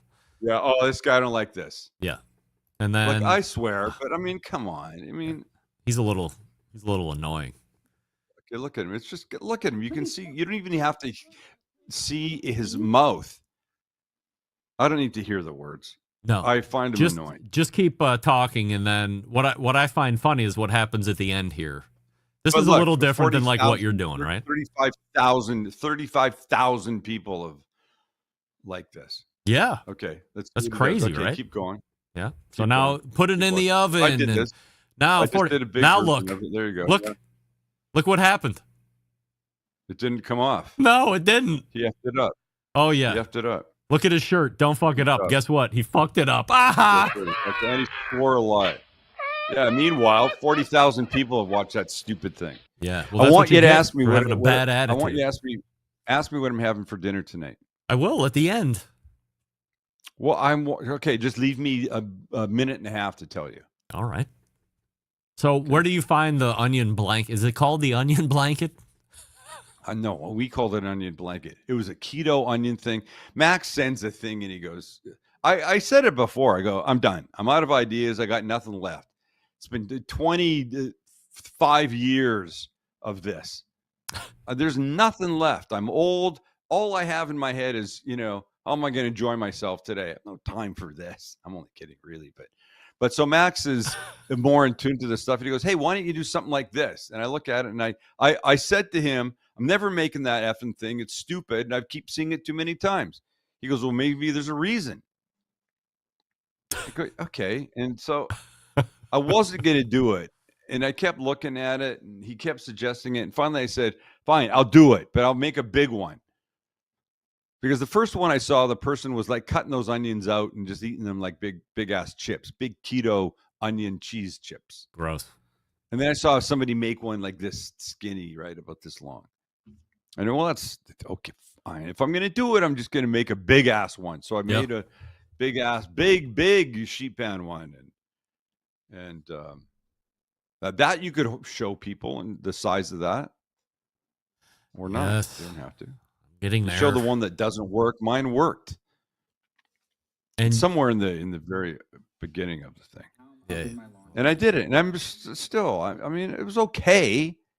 It was fun, but here's the deal. Max is more in tune. That is not, commercial. I know. Stupid ads. Oh, fuck. I got to watch the whole ad. Get the proper. It's not there. There's no skip. What? Pay for it? Here we go. Look at this thing. Oh, for God's sakes. Look at it. Oh, you put pepperonis on it too. That's right. No, I put spicy salami. Salumi. Look at that thing. Wait till I pick it up. There you go. There you go. Onion blanket. I call that a blanket. But so the point is I don't really, I mean. Look at the size of that thing. It's fun. Maniac. 166,000. I mean, is it 3 pounds, do you think? It was pretty heavy. Yeah. It was pretty heavy. Yeah. 166,000 views. God bless. A lot of cheese and onions and shit like that. And it's fine, but see, I don't care about that. Here's what I want to do. I want to teach people to cook. That's not teaching people anything. That's like fucking Guga. You've had Guga on, right? No. Well, you haven't. You won't come on? I almost had him on when he was doing that book. And then, I don't know, I didn't make the cut, I guess. He's a nice guy.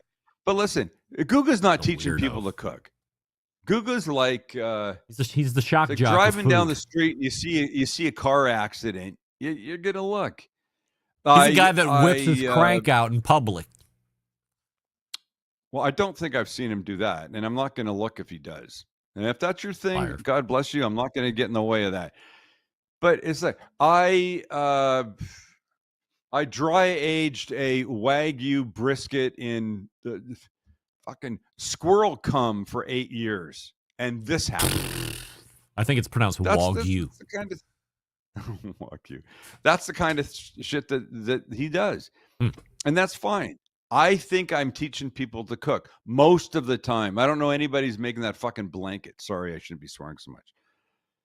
I don't think anybody's making that blanket.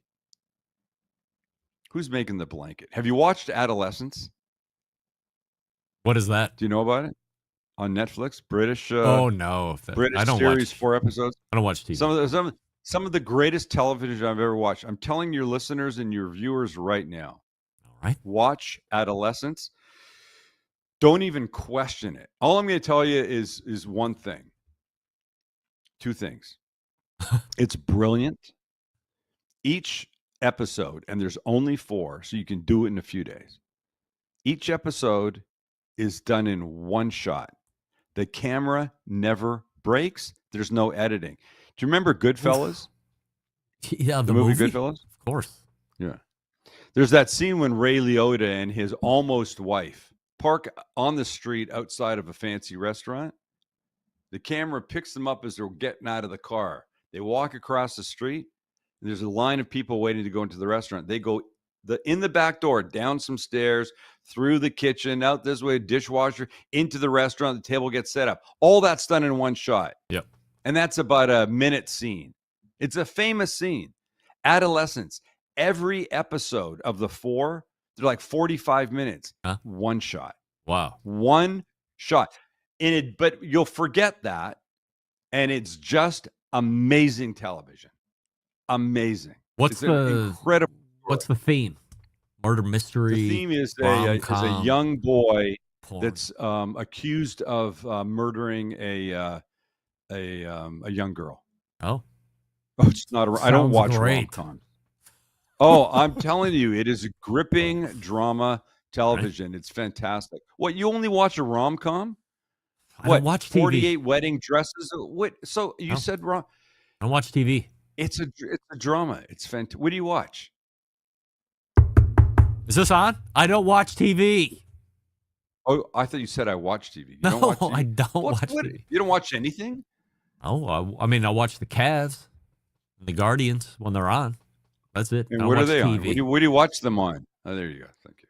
Yeah, I don't watch TV shows. I watch real mind-bending stuff like basketball and baseball. Yeah. Professional.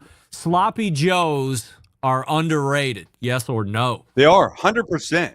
Wow. 2,000%. 2,000? Mm-hmm. Wow. We did that Asian version last month or something. We just did another version. Yeah. A 1970s and 80s Taco Bell version called the Beefer. You'll see it. It's coming. Taco Bell, like a sandwich? Taco Bell? Taco Bell Beefer. Yeah. It's essentially a Taco Bell Sloppy Joe. So Sloppy Joe meat and a taco shell. Apparently, it was like on the menu for on a bun. This was Taco Bell trying to get into the sort of the burger-like business that all their competitors were in. Wow. It started like in the 70s. And apparently it wasn't very good. They kept it on the menu for a long time, and they brought it back as a special like in the, early 2000s or something. A beefer. But it wasn't very good. I made it, I believe, almost identical to what the picture looked like, and it was fantastic. I am a Sloppy Joe fan. And the Asian one we did was so worth making. You should make it. Do you like Sloppy Joes? Yeah, I do. Actually, I have a friend named Joe. And he used to refer to them as loose meat sandwiches because he thought the term Sloppy Joe was offensive to guys and girls named Joe. It is, but there is a thing called a loose meat sandwich. I wouldn't know. I know there's a smoked meat sandwich, but not loose meat. Go look up Sam the Cooking Guy, loose meat sandwich. They're like from Minnesota or something like that. Yeah. Do you remember the Roseanne show? You don't watch TV, but they used to order in the Roseanne show a loose meat sandwich. No, I didn't. I don't think Look I was what you're really learning tonight. into that. See what I'm doing? I'm teaching people to cook, not teaching people to look like Guga does. Right. Hey, I just put that together. Do you still have the flipper? You want me to take it out? You still have? Yeah, I'm gonna have it till June. Who asked that? Go ahead. You don't want to see me. My sister from Florida.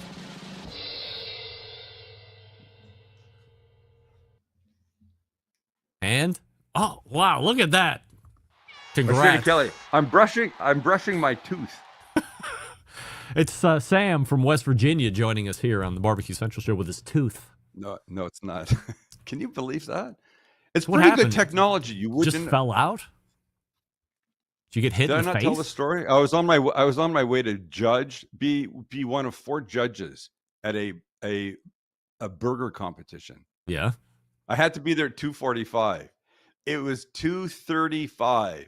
I'm on my way there, and all of a sudden I feel something in my mouth, and I reach up, and my right front tooth is now in my fingers. Just fell out. And I'm like, wait a minute. Too many things going on here. I can't show up toothless. I can't eat like this. What the hell am I going to do? I went to the supermarket, the closest one. I bought Fix-A-Dent for dentures. And forget it. And I tried to glue it. Exactly. I tried to glue it in. And I was okay, but I couldn't take a bite. Right. So I had to knife and fork it. Wow. I told them what had happened. And the host who was on a mic kept saying, take it out. And I go, dude, I'm not doing that. Wow, what a douche. I've shown it on YouTube. Huh.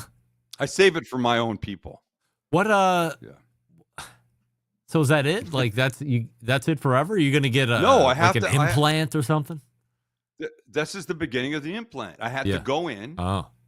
They had to take out the thing. I had propofol. You know what propofol is? Isn't The that shit what they killed give Michael to Jackson? Yeah, right. Yes. Right. They put you out with it. I had propofol. It was fantastic. You count backwards from 10, 10, 9, you're done. Yep. The next thing you know, somebody's helping you out of the chair to your car. And so now I have this flipper. Yeah. And I can't even talk. It's difficult to eat. It's hard to talk. I have this flipper for 2.5 months. They've put cadaver bone up in there. This is how this implant world works. Yeah. It's fascinating technology. And they need the implant, the cadaver bone to graft in properly. You got to give it a couple months.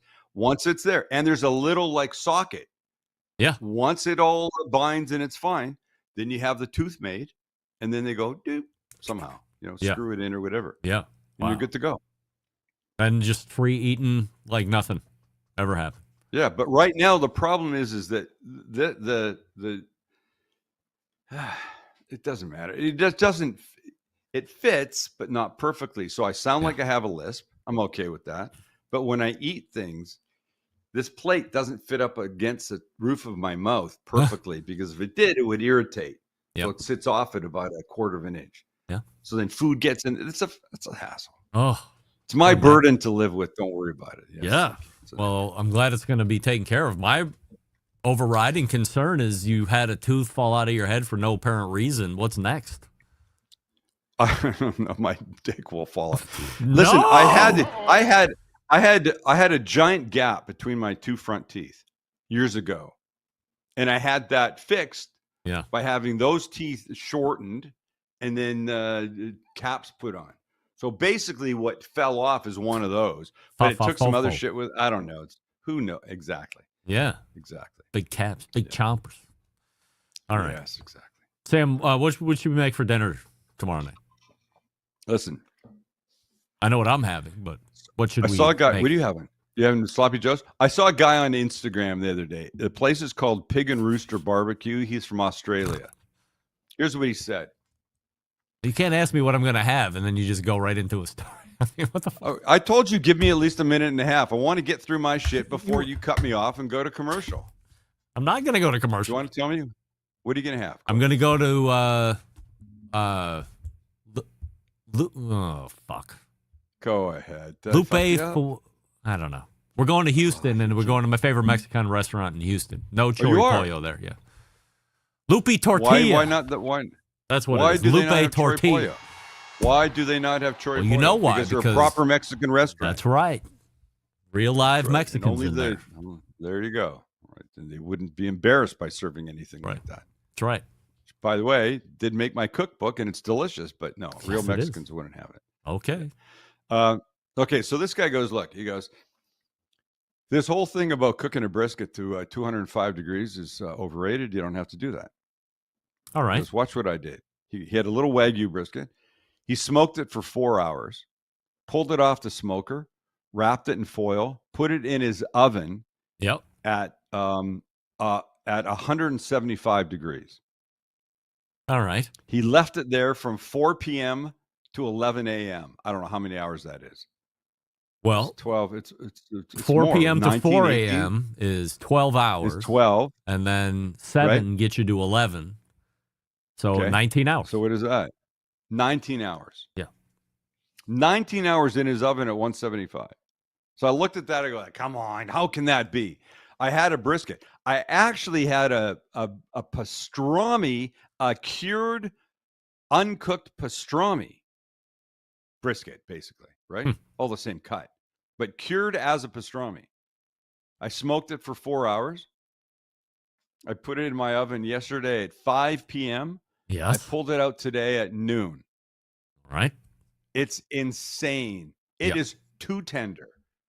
It would lose every competition it went in because you could take your finger and just go like this and the whole thing would fall apart. And I know that's not right, but I'm telling you, it's insanely delicious.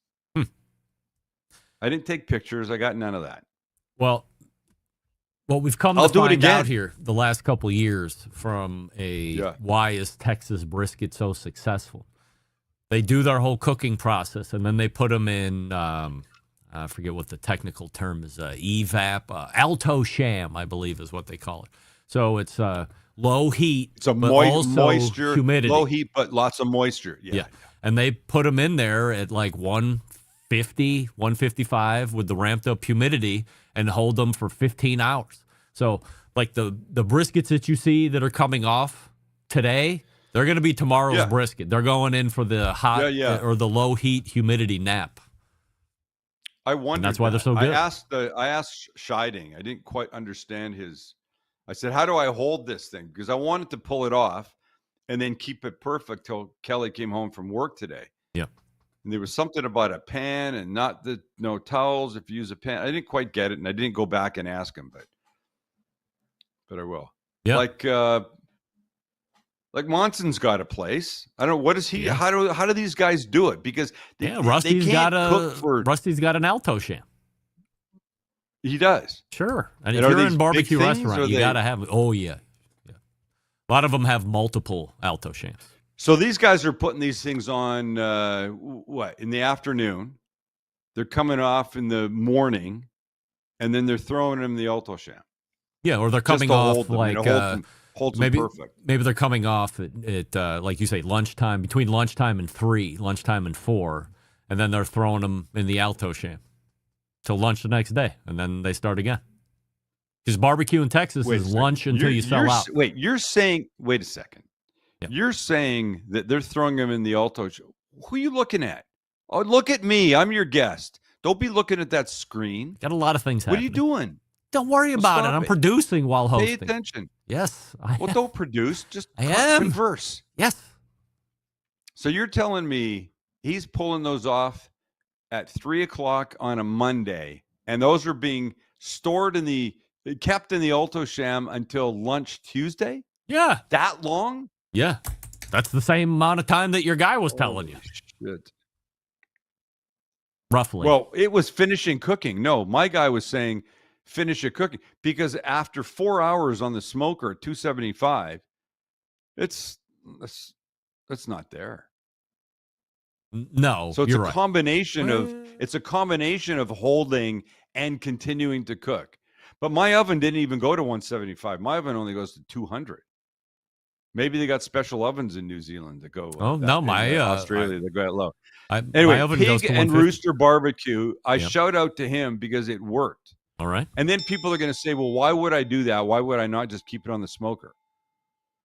Because if you got an offset or something, there's no more heat management, no more wood to put in, no more getting up at 3 a.m. to stuff it full. No reason to explain. Because not everybody likes a trigger. Right. You're one of those people. So what should we be making for dinner tomorrow?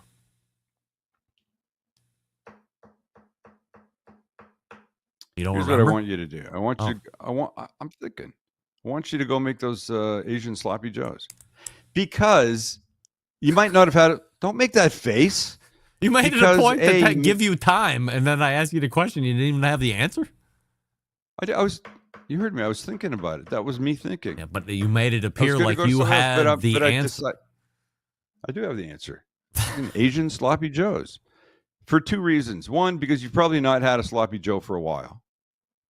And two, more importantly, have them a different way. Because everybody has the ketchup, barbecue kind of flavored, Worcestershire sauce and all that. And by the way, this whole world of finding a cute way to say Worcestershire is ridiculous. Let's just stop it. Just call it what it is. If you can't say it, say Worcester sauce like the Brits do. But all this, watch my sister sauce and all this, pretending you can't say it. That's just stupid. Cut that shit out. Right. For God's sakes. Idiots. Thank you.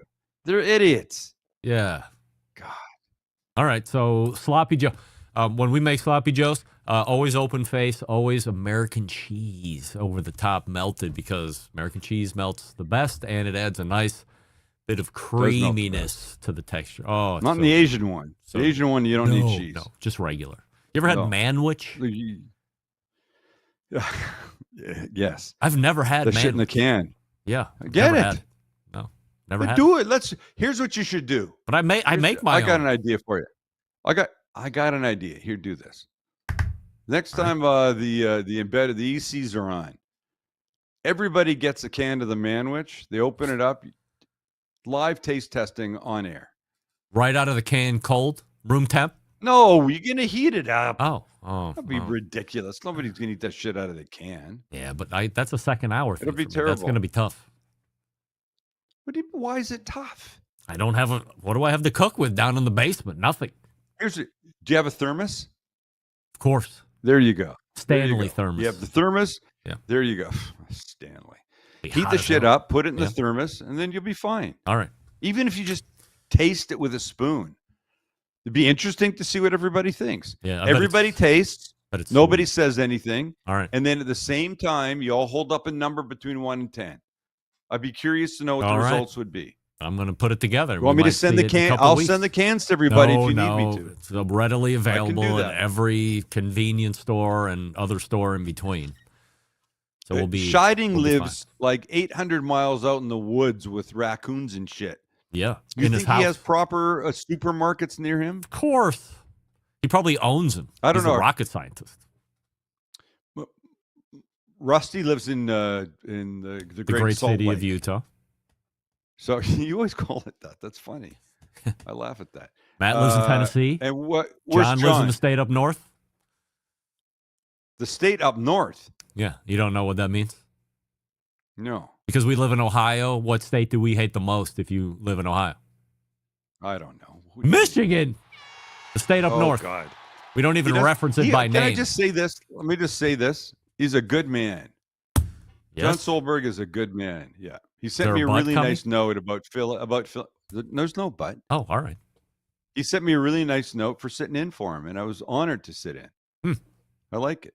Yeah, I don't know if I like the fact that you communicate with other people besides me on my team. I think we need to tighten the circle a little bit. Just Doug Scheiding and Mr. Solberg. Yeah, that's I don't know the others. Too many. I don't know the others. Stop. Yeah, I think I would think you wouldn't mind texting with Rusty. Matt's probably, out of the boat at this point. Isn't Rusty the one? Rusty is the one that thinks that I have too much money. Yeah, he said something about buying champagne instead of soda. That's it. Yeah. Hey, what have you poisoned his mind? Yes, what have you said to him that makes him think that I'm like that? I'm not like that. Of course not. I'm not. Who are you telling? I know this. All right. I'm not telling anybody. What are you saying about me? Nothing. Anyway, I like your boys. I'm telling you, I think it's a fun little thing to do. Everybody tastes the manwich. All right, we're gonna taste manwich and we'll report back. In the meantime, please, if you don't do anything else, please go subscribe to Sam's YouTube channel because I'm certain to get the 4 million subscribers this month. 3.8 million of you are only subscribed to him as of 3/30/2025, which means a breakneck pace has to commence at once in order to get Something me to. has to happen. Yes, but Something has to happen. and you would have to pay Matt Osman $2,000 if you get to 4 million, get there? and I have to go to all of the remaining major barbecue events, competitions, and/or otherwise through the balance of the year, which of course I don't want to have happen. So I'd pay it happily. I'd pay it happily. All right, and I would come with you to the remaining barbecue events. Oh, you would not. I would. All right. I'll say this now. Breaking news: if we get to 4 million subscribers by the end of this month, is it this month or next month? I'll tell you what. It would be by May 1st. Better, as my father would say. You have 1 month. I'll make it. I'll make it June 1st. No. We're not changing the rules. The rule of Embedded Correspondent was by May 1st. Okay. Well, yeah. I'll so say we June stay 1st, and you don't even have to. No. At June 1st, I'll pay the $2,000. I'll pay the $3,000. I'll make it $3,000, and my. I'll go to the remaining barbecue events without you.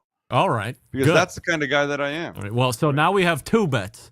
May 1st for the regular 4 million, and I got to go everywhere. And June 1st, $3,000 from Sam, and he goes everywhere. So, Matt, you can hardly lose. Yeah. Or, right. depending on the confidence of the bet, you can hardly win. So, depending on if you're a glass half full or a glass half empty. Anyway, Sam, the cooking guy, joining us as he does every month. Shop stcg.com for all the gear. And Sam, we will see you in May. There he is. Right, brother. Thanks. Our guy, Sam, the cooking guy. All right, I've timed it out perfectly, almost.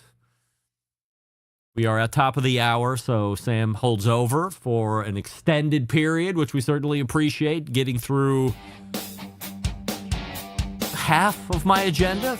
Much better than normal. I'll take it. By the way, don't forget to consider Green Mountain Grills. If you are interested in a pellet cooker, greenmountaingrills.com. Also, don't forget McAuliffe Cigars. They are adding to the color series. We know black, we know blue, we know red, but purple is being introduced here in a few short weeks at the PCA, the Premium Cigar Association, maybe out there in Las Vegas. So if you're going to, well, you can't just show up as a person that walks the show. You got to be an exhibitor or whatever. There's no general public. It's a trade show. But purple is going to be released. I have no idea what it is. I've been in touch with Amanda McAuliffe. We'll have her back on the show to talk about it intimately. Big show playing for you next week.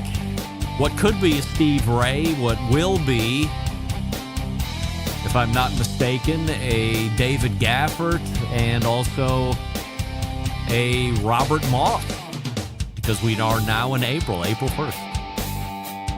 So, how do I always leave you? September 11th, 2001. I will never forget till next Tuesday at 9 p.m. Eastern. This is your program host and proud U.S. American Greg Rempe saying, Shalom!